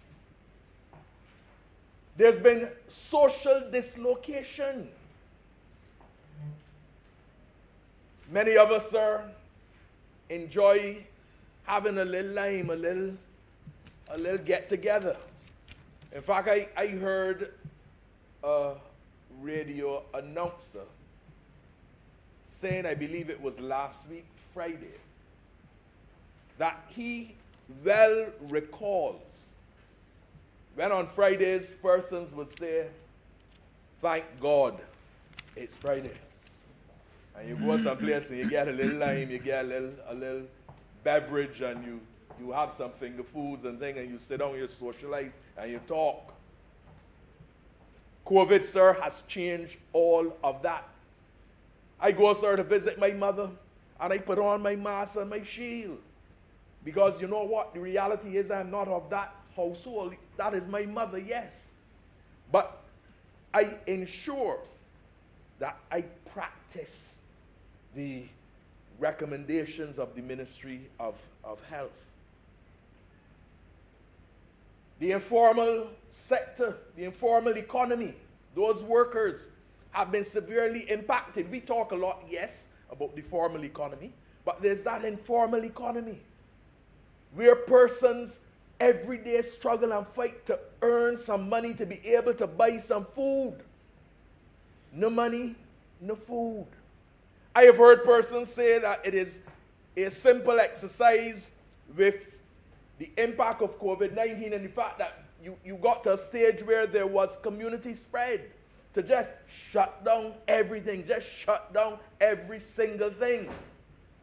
But the reality is, sir, that there are persons in Barbados who every day have to fight in order to get something to eat and to get some money. And we as a government must look after and look out for those persons. We cannot shut our eyes to them.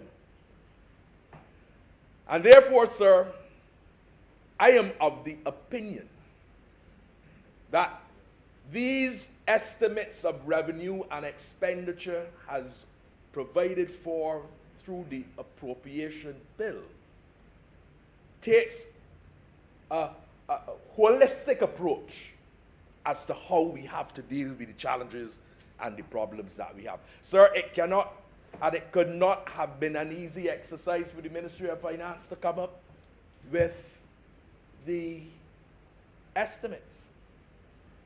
In an environment where there are competing interests. I heard in this chamber today, sir,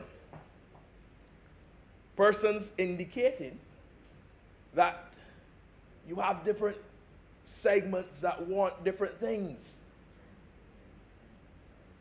And that some people want more. That is true. But the reality is, Mr. Deputy President, that government does not have unlimited resources. The reality is, yes, and the truth is, that there is in the foreign exchange reserves in excess of $2 billion. And sir, say to this chamber that that is a good thing. And I'm forced, sir, to ask myself, what if we had to face the challenges of COVID-19 in 2018 when the Democratic Labour Party was in office? I don't have to tell this chamber, and I'm sure that all honourable senators in here will well recall the 10 dark, dismal years of Democratic Labour Party rule.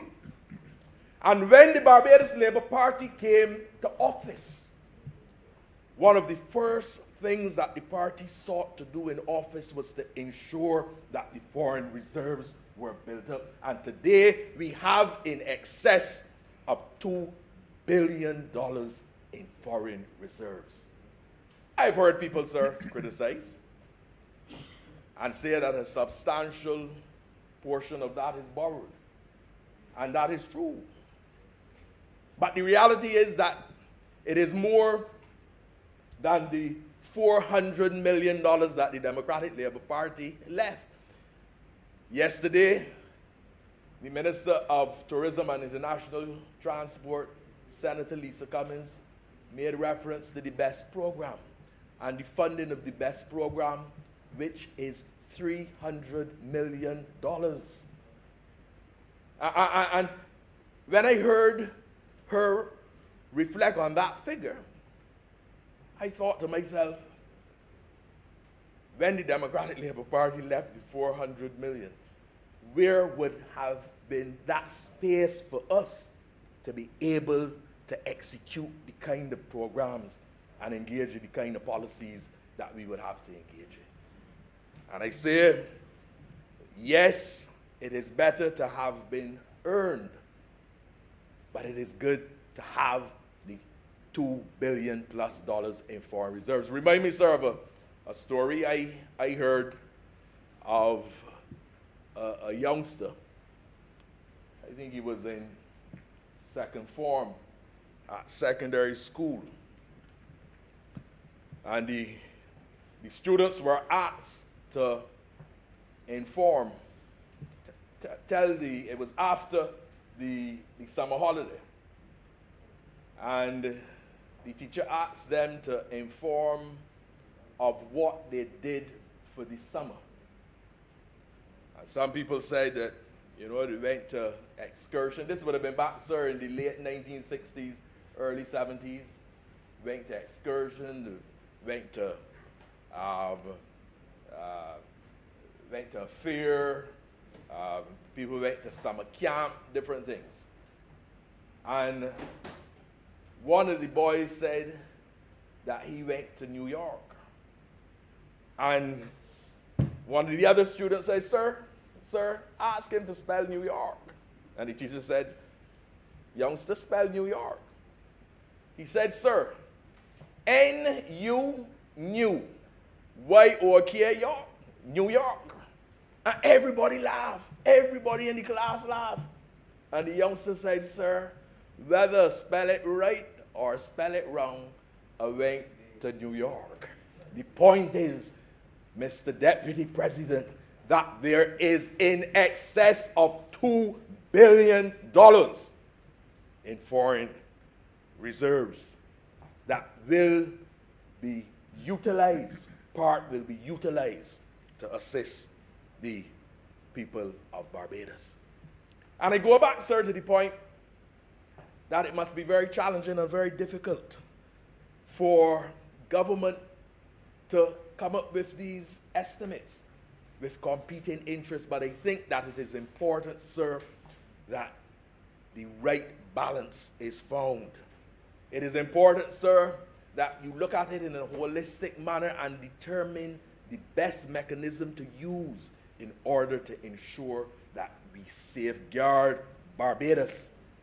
And the first response coming from government was to ensure that the most vulnerable are protected. Individuals, families, communities. And that is important. And I think government should be complimented for the program with the personal care packages. And I heard this week, sir, that there are additional packages that will be given out, because we have to make sure we look after the most vulnerable. That is a responsibility, sir, which the Barbados Labour Party government will not retreat from. And sir, those packages, those personal care packages, are not being delivered on any political basis. No. In fact, and I believe the leader of government business made reference to it, the Democratic Labour Party would have been given packages as well in order to assist those persons that need assistance. And wait. And wait, sir. When it comes to representing people, when it comes to looking after people, sir, the Barbados Labour Party, we are not looking at party colors. We are not looking, sir, at whether the person is a supporter or is not a supporter. We have to ensure, and we are committed, sir, to ensuring that we take those actions to protect persons' lives, individuals, sir, and not doing it on a political basis at all. Sir, there's the Adopt a Family program that has been launched, and I'm very aware that good support has been given for that by the private sector. One of my colleagues teased me at lunch to say to me that she understood that I was giving away some money. It was not my money, but the Barbados Hotel and Tourism Association yesterday made a presentation, $20,000, to the Adopt a Family program. And I'm going to spend some time a little later to speak to some issues related to tourism. But I'm going to make this point here. Tourism, sir, is not simply about the number of airplanes that are coming, whether you're flying in from New York on JetBlue, or you're coming from Miami on American, or you're coming from Manchester, or flying from Heathrow or Gatwick. It is not, sir, about the level of the occupancy and the number of people that those planes are bringing in. Mr. Deputy President, it is about people. And at the end of the day, if we are not able to protect our people and to assist our people, then we can see no benefits from tourism. And I've said in this chamber before that the Barbados Hotel and Tourism Association will continue to work with its partners. And when I speak of partners, sir, I don't only speak of capital. I speak, sir, of labor, because labor is a very important and critical part in that partnership and in the process.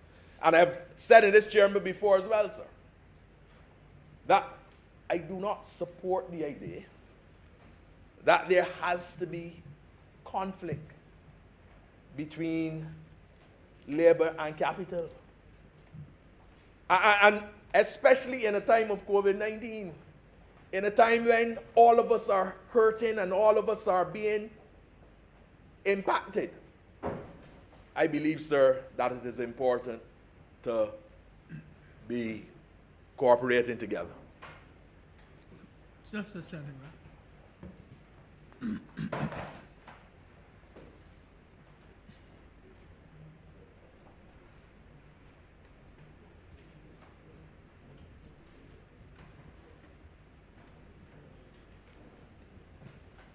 Thank you very much, Mr. Deputy President. Please continue, Senator Grant. Thank you, Mr. President. I think, as I was saying, that it is important for us to collaborate. I believe at an earlier sitting that Senator Dr. Maynard made reference to some support also given by the Barbados Hotel and Tourism Association with respect to Harrison's Point, facilitation of 80 beds and sheets and linens and pillowcases and different equipment. It is about people. Tourism is about people. And we have to ensure that we are taking care of our own. And labor is critical and important. And we will continue to work with labor and to look out for the best interests of labor. So these estimates of revenue and expenditure, provision is made, I believe, sir, $10 million it is. It's made for small and micro business, under the relevant ministry, the Ministry of Energy, Small Business, that's the ministry, and entrepreneurship. And I know that my colleague senator would have spoken to a number of issues relating to the small business. But it is not about big business. You have to work with all entities, big and small. And I heard a comment made that suggested that government does not care about workers, and that government is only interested in business, big business. And I make bold to say this in this chamber, sir. There is no other political party that has done more for poor, working class, black people than the Barbados Labour Party. The party, sir, is grounded in labor and will continue to do that. But there's also the recognition that you have to work with all segments of society. Because, sir, you cannot do it on your own. You can't clap with one hand. It's impossible to clap with one hand. And we recognize that it's critical and important for us to collaborate and to work with everyone. Under that same ministry, sir, there's provision for $500,000 in technical assistance for equipment and training and marketing, and the purchase of equipment for small and micro businesses again. Because it is important, sir, to help small businesses. And we have to remember that a lot of people are hurting during this COVID period. People are struggling. And government, with its limited resources, sir, is seeking to ensure that the monies available are utilized to assist people. And I don't have to repeat, sir, the leader of government business would have made reference to the extent of the loss in revenues that government has had to grapple with. And sir, you know, I represent a sector where the contribution to the gross domestic product is between 40 to 45%. About 45,000 people or so employed in the sector, 16,000, a little over 16,000 direct. It is the sector which contributes most to the foreign exchange earnings. And that sector, sir, has been significantly impacted. And I'm going to spend just a little time to speak to the extent of that impact so that persons understand. And sometimes, sir, when we speak of tourism, we don't speak enough as to the extent of the involvement of other areas of the economy. The shopkeepers,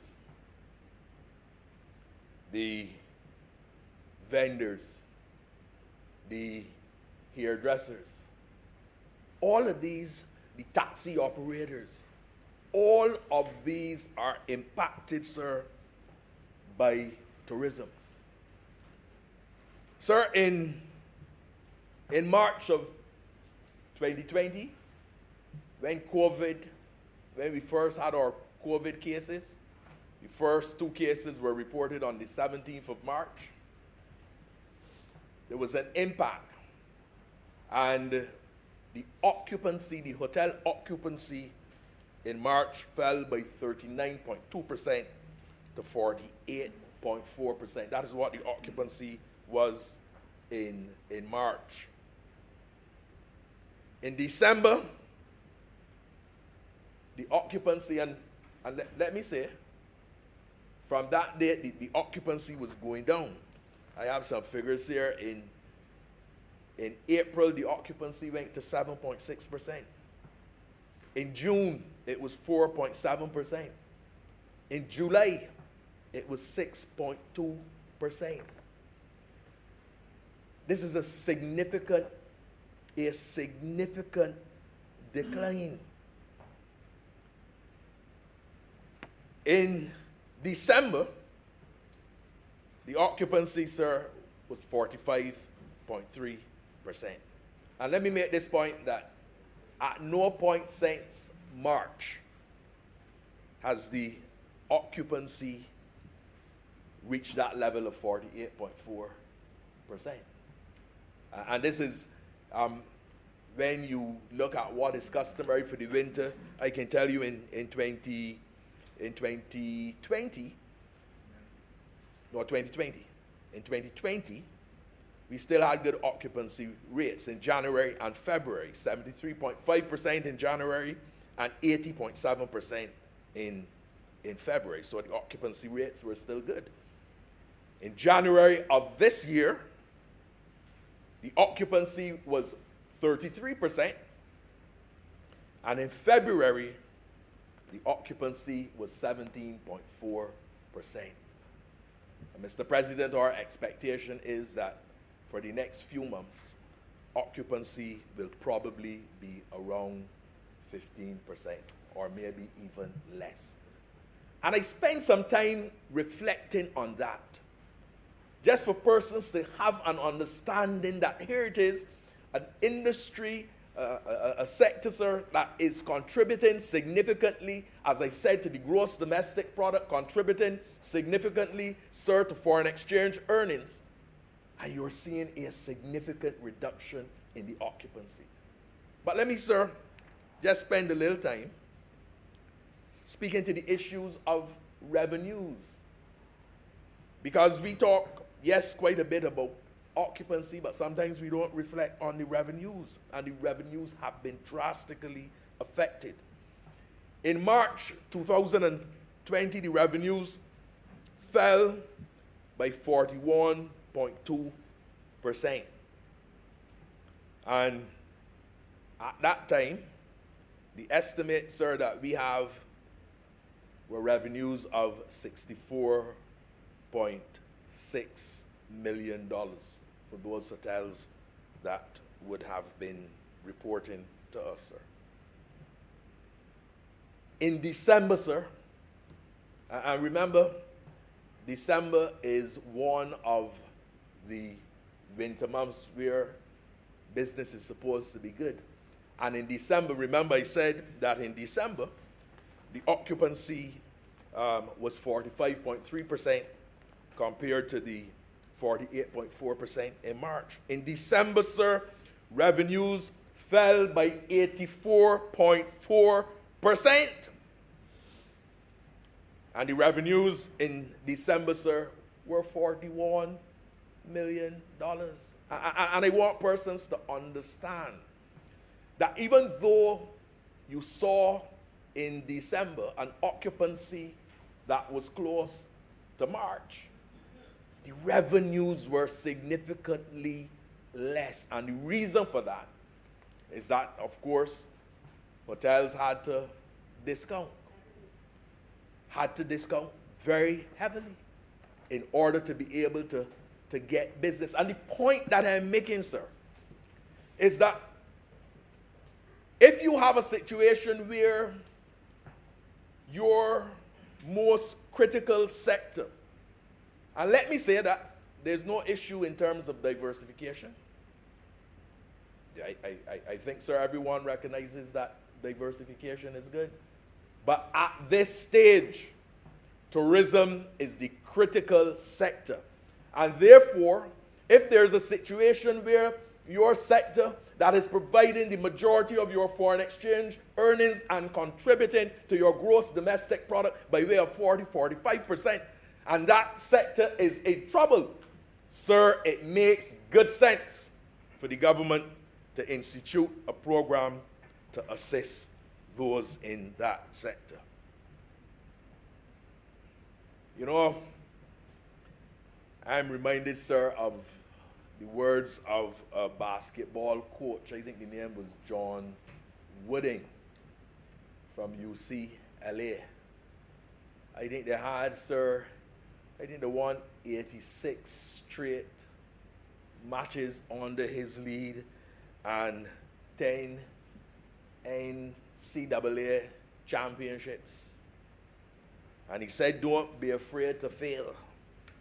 The greatest failure of all is not to act when action is needed.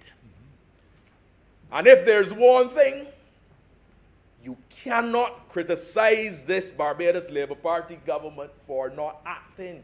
You may say that there are certain measures that you do not agree with, but you cannot accuse the government, sir, for not acting. The government came up with the Barbados Employment and Sustainable Transformation Program. And as Senator Cummings indicated yesterday, that program is a $300 million funded program.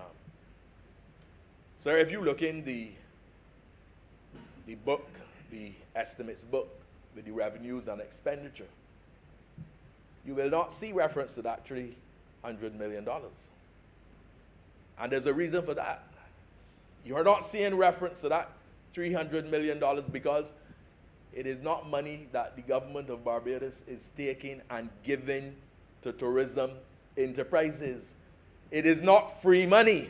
It is not giveaway money. It is not money that tourism enterprises just go and get up in a line and go and get the money and go on and do what they want to do. It is money, sir, that has to be repaid. It is money, sir, that certain conditions have to be met. But let us understand this, Mr. President, that the first emphasis under that program relates to the re-engagement of workers. That's the first component, and I heard Senator Franklin today speak to the fact that he said you can't pay persons 80% of the salary. You can't be cutting persons' salaries. Sir, 80% is better than 0%, if my math is correct. If my math, sir, is accurate, because I know that there was someone at one time in another place that was dealing with some numbers. And if I was to rely on him, I might probably say 0 is more than 80. But if my math is correct, 80%, it is better than having no money at all. And what I've reflected, sir, I took the time to reflect on those occupancies and to reflect on revenues, just to relate very clearly that businesses are suffering. But the government did not walk away. The government said, look, there is a BEST program, and this BEST program, first of all, is to support workers, to provide for the re-engagement of workers at 80%. And it was not done in isolation, sir. It was done, sir, in discussion with the unions, in discussion with the Barbados Hotel and Tourism Association. And let me say too about the BEST program that the mechanism provides for year 1 to start, when I believe it is 60% of the occupancy level for 2019 comes back over a 3-month period. Right? What the government is not seeking, sir, to provide funding and then penalize companies, because there's the recognition that, yes, you have to provide an opportunity for the companies to start to build back. And you have to provide the opportunity to keep persons employed, even though the revenues have taken a significant hit and have been significantly reduced. So I think that it is a good measure for government to have put that in place. There was reference made yesterday, sir, to the fact that there are ongoing discussions, and that is true. You know, sorry to talk about finding the balance. I'm sure that you would remember, Mr. President, you would know as good as I do. The days I as a little boy, sir, I would go to the shop. You go and buy some sugar. You go to buy 4 pounds of sugar. You go to the shop. You go and you tell the shopkeeper you want 4 pounds of sugar, and the fella he put a brown paper and he put it in the scale. This is an old-time scale. This isn't a digital scale. This is an old-time scale. And the fella then go in and he take out the sugar and he put in the sugar. And then he take the weights and he put it on. And you know, sometimes when it starts, sir, the sugar on this side and the scale like this there. And he put the weight sometimes and it go like this. And then he take out a little, you have to find, sir, the balance. And you have to find the balance. You can't find the balance by not engaging with your stakeholders. And again, if there is one thing that this government has to be complimented for, is the fact that the government is prepared to listen and prepared to dialogue. That is very critical and very important, sir. And therefore, yes, we've had further discussions, and I'm expecting very shortly that an announcement will be made with respect to the measures that have been agreed to in relation to the adjustments to the BEST program. But, sir, it is not going to subtract from the fact that persons who receive the money have to repay the money, because the money is the people's money, and it is being put to use to ensure that those enterprises that employ people and the sector of the economy that is critical for the resurgence of this economy is given some support. I'm sure, Mr. President, that government would want to do more for more sectors. But as I said before, the resources are limited. Sir, you know, I must say that when you start to talk, the clock seems to move a little faster. I'm keeping my eye on the clock, because I still have a few. That only happens when you have a lot to say. Yes, unlike Senator Holder, I do have a few more things that I wish to touch on. I want to speak very briefly, sir, as I'm on tourism, to the protocols. Of course, the vaccines provide, I think, an opportunity for countries throughout the globe. And as you are very aware, the vaccine available to us is the Oxford AstraZeneca vaccine. I've heard talk in this chamber today about who was responsible for the super spread. And Mr. President, let's be real, let's be honest. On December 31st, I was making plans to go to a house get-together and to line with about 30 people or so. There were Barbadians, sir, making plans to go on All Year's Night. And sir, I have to tell you that I normally go on All Year's Night and have a good time, because that is my birth night. So I fed all night, sir, and all into New Year's morning. But what also happened, sir, after, I think it was the 3rd of May, when the country started to really open, after having been in lockdown from, if memory serves me correctly, around the 28th of March or so. what started to happen, sir? You would drive around and you would see people not wearing the mask. That's the reality. We got to a stage where there were no positive cases, and we dropped our guard a bit. I am not, sir, listen, Mr. President, what happened at the bus crawl could have happened at the line, could have happened different places. The truth is that the lesson for me is that we have to ensure that as we reopen again and as we engage more persons coming, that we do not drop our guard, and that we ensure that whatever the protocols are that are put in place, that we all adhere to the protocols. And if you don't adhere, then you face the consequences no matter who you are, because the protocols are put in place, sir, to assist all of us. Minister Cummings spoke yesterday about the IATA passport, and therefore I'm not going to spend any time reflecting on that.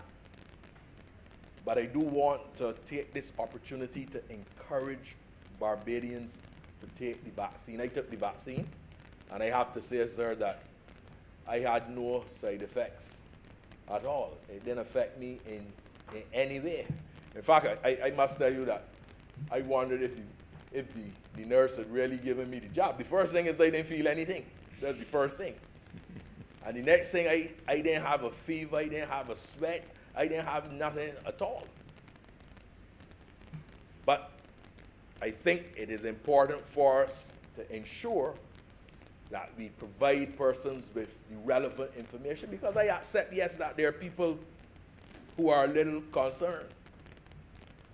Sir, I didn't grow an extra head.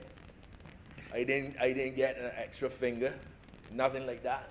All these, yeah, you can look, I got 10 fingers.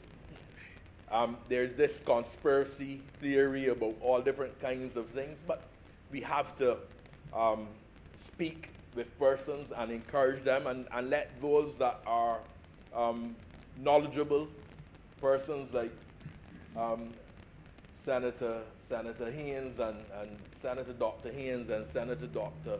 Maynard and Senator Dr. Walker, who are competent to speak to the issues of the vaccine, you know, speak to them and assist persons that may have queries. So I want to spend some time discussing an area that is related to tourism, but is related as well to Barbadians. And maybe I should make the point that, you know, you really can't separate from tourism from the Barbadian society. Because I'm going to spend a little time speaking about infrastructural development. And the infrastructure that is put in place will prove to be beneficial to both locals as well as visitors. Sir, the estimates provide for $139.4 million for the Ministry of Transport, Works, and Water Resources. And sir, let us be honest. We have some roads in Barbados that bad. Roads that have not been given attention for the last decade. We have some areas in Barbados, Mr. President, where there have been significant water woes. In fact, sir, to demonstrate that the government does not operate with any political bias at all. One of the areas in which a determination has been made to deal with the water woes is in the constituency and in the parish of St. John. And we recognize, sir, that the people of St. John, having been faithful and committed, yes, to a political party for an extremely long time, have suffered. And it is the Barbados Labour Party that has made the determination that relief must come to the people of St. John, and that their water issues must be dealt with. And I'm happy, sir, to see that government is pursuing the issues of dealing with water wars in a non-partisan way. I'm told, sir, that the monies provided for the Ministry of Transport, Works and Water Resources, that has increased by 26.5%, which is significant. But we have to make sure that we create the right infrastructure so that people are not driving on these awful and bad roads. And sir, I can just spend a little time because I need to get to another subject matter. But just spend a little time, sir, to speak to some of the areas that will have roadworks undertaken. Because, sir, I think it is important to recognize that water, transportation,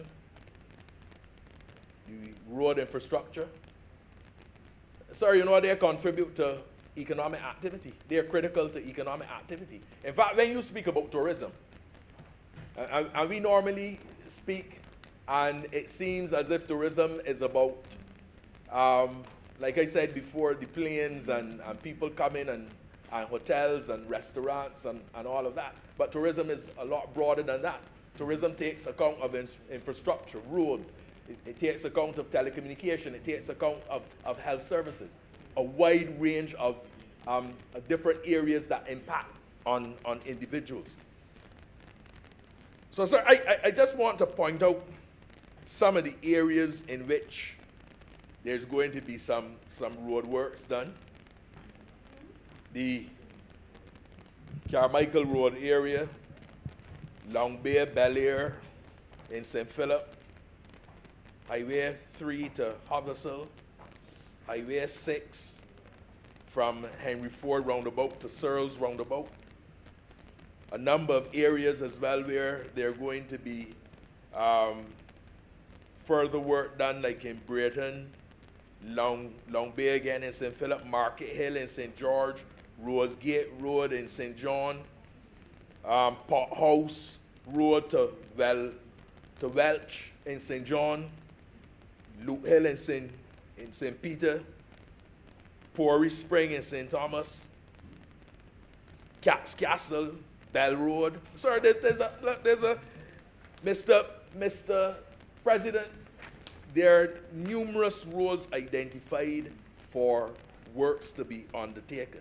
And the Barbados Water Authority as well will be doing some work with its water mains and pipelines and introducing some water-saving devices as well. So as I said, this infrastructure upgrade is critical and important in terms of the continued growth and development that we will anticipate with the return of tourism.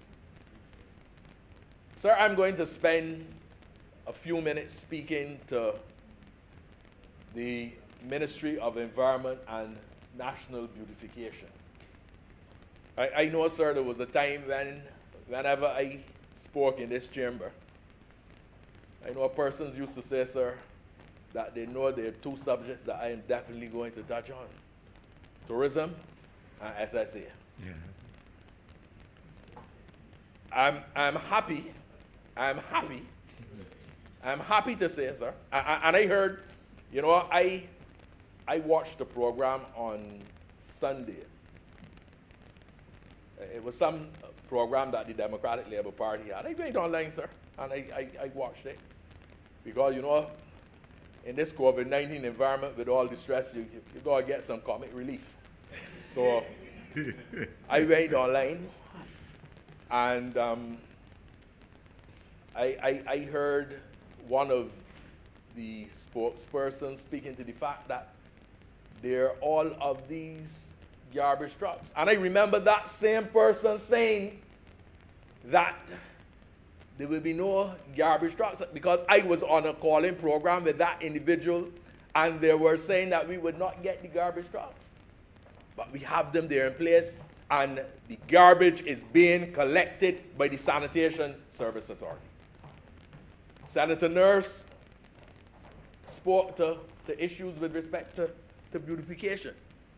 And I want to spend a little time talking about that. As you know, sir, the National Conservation Commission is responsible for the parks and the beaches and certain communities. There is the National Beautification Program, and part of that, a component of that, sir, is the Clean and Green. And what is Clean and Green? Clean and Green facilitates NCC going into certain communities and beautifying the communities. You know, sir, it's important, and we have to make Barbados look a lot more beautiful. And I know that this is something that the Prime Minister is passionate about.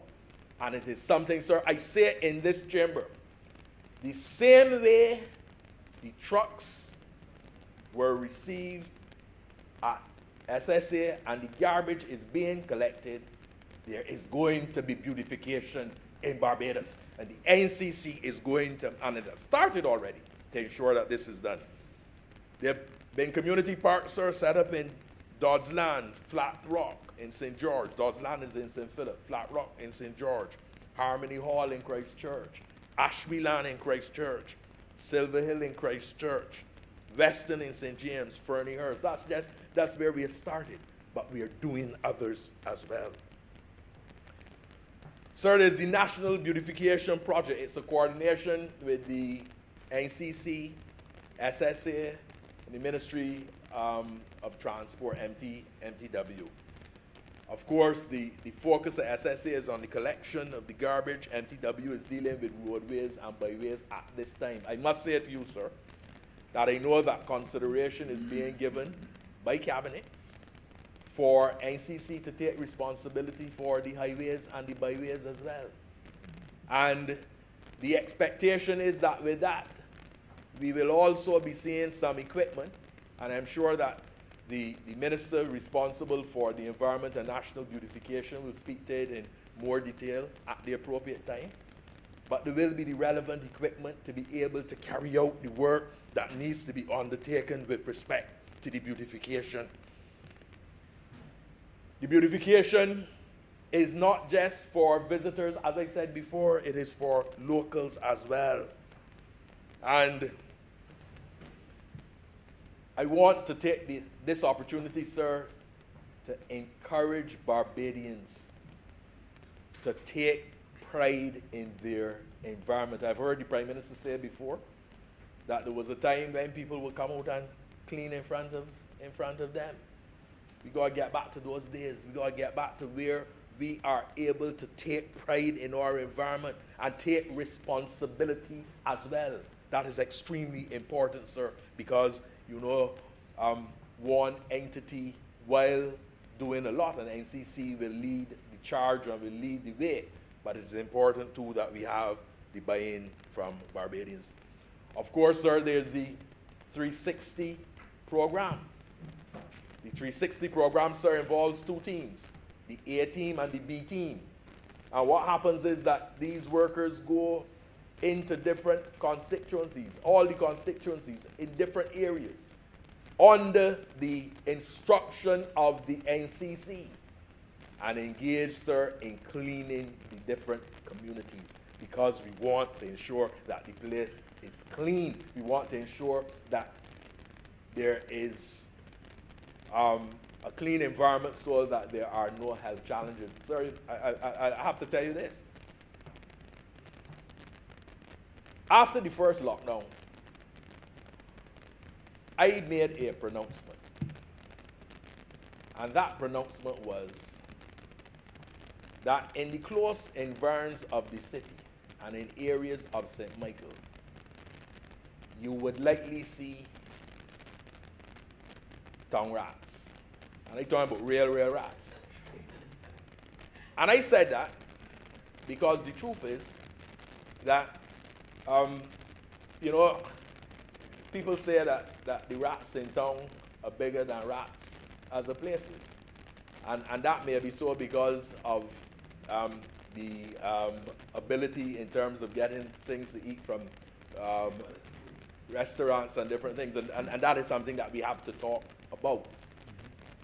And my prediction was that if business in town was closed, that what would happen is that you will see the town rats moving out of town, right? And I only reference that to say, sir, that it is important that the environment is kept clean, because in keeping the environment clean, what you also do is that you ensure that you are also protecting individuals in terms of health and in terms of diseases. I want, sir, to speak a little bit about the botanical gardens. The botanical gardens, of course, as you know, located in Waterford. If you come from the ABC Highway and you are heading towards Combermere School, on your left, that is the international part of the botanical gardens. On your right is the national part. In the international part, the intention is, sir, that we will have countries sponsoring different gardens. Whether that country is China, Mauritius, wherever, we will actively pursue Ghana, for example, because we have had some relations with Ghana, and beautify that area. You know, sir, the area has been cleared, and already there is a difference. And imagine how that area will look when we have different international gardens on that side. On the next side, sir, that is the national area. Let me say the area that has been cleared. The invasive species that would have been there is the river tambourine. A lot of work was done, and that was removed. And then in the area of the national part of the botanical gardens, there are some plans for there. The development of an amphitheater, different types of gardens as well. Having a jogging and a walking track. Having spaces where persons can have picnics. That area must be an area of relaxation. It must be an area, sir, where persons can come and enjoy. And I have to say to Senator Nurse that yes, there is a master plan. And that master plan, sir, provides, like I say, for all of these different things. As it relates to the flowers, sensory flowers. These are flowers, sir, that you, sweet-smelling flowers, or trees too in the area that make sounds like shak shak. The people who are involved with these things can tell you how you can create that kind of easy and calming and cool environment. But I want to assure this chamber that there are measures in place to seek to ensure that that area is developed. The NCC has increased its plant production. Initially, the plant production was up to a maximum of 100,000 plants.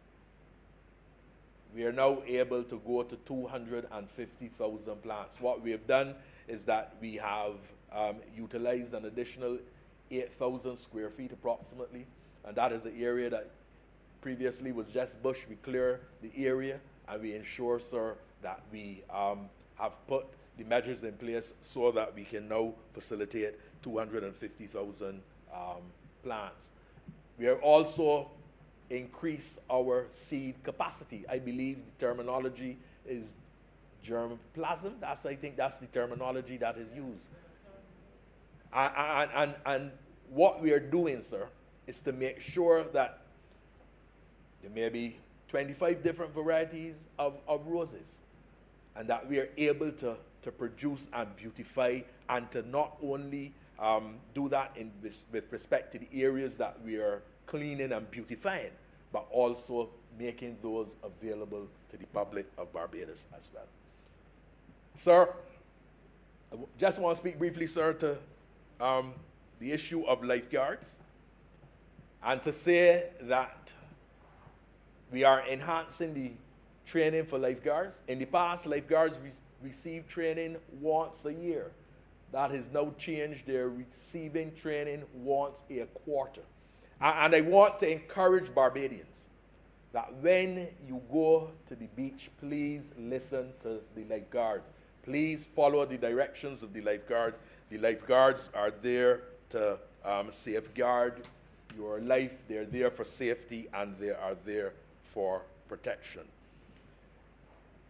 I know that Senator Nurse as well, and Senator Nurse spoke a bit in relation to beautification and Queen's Park.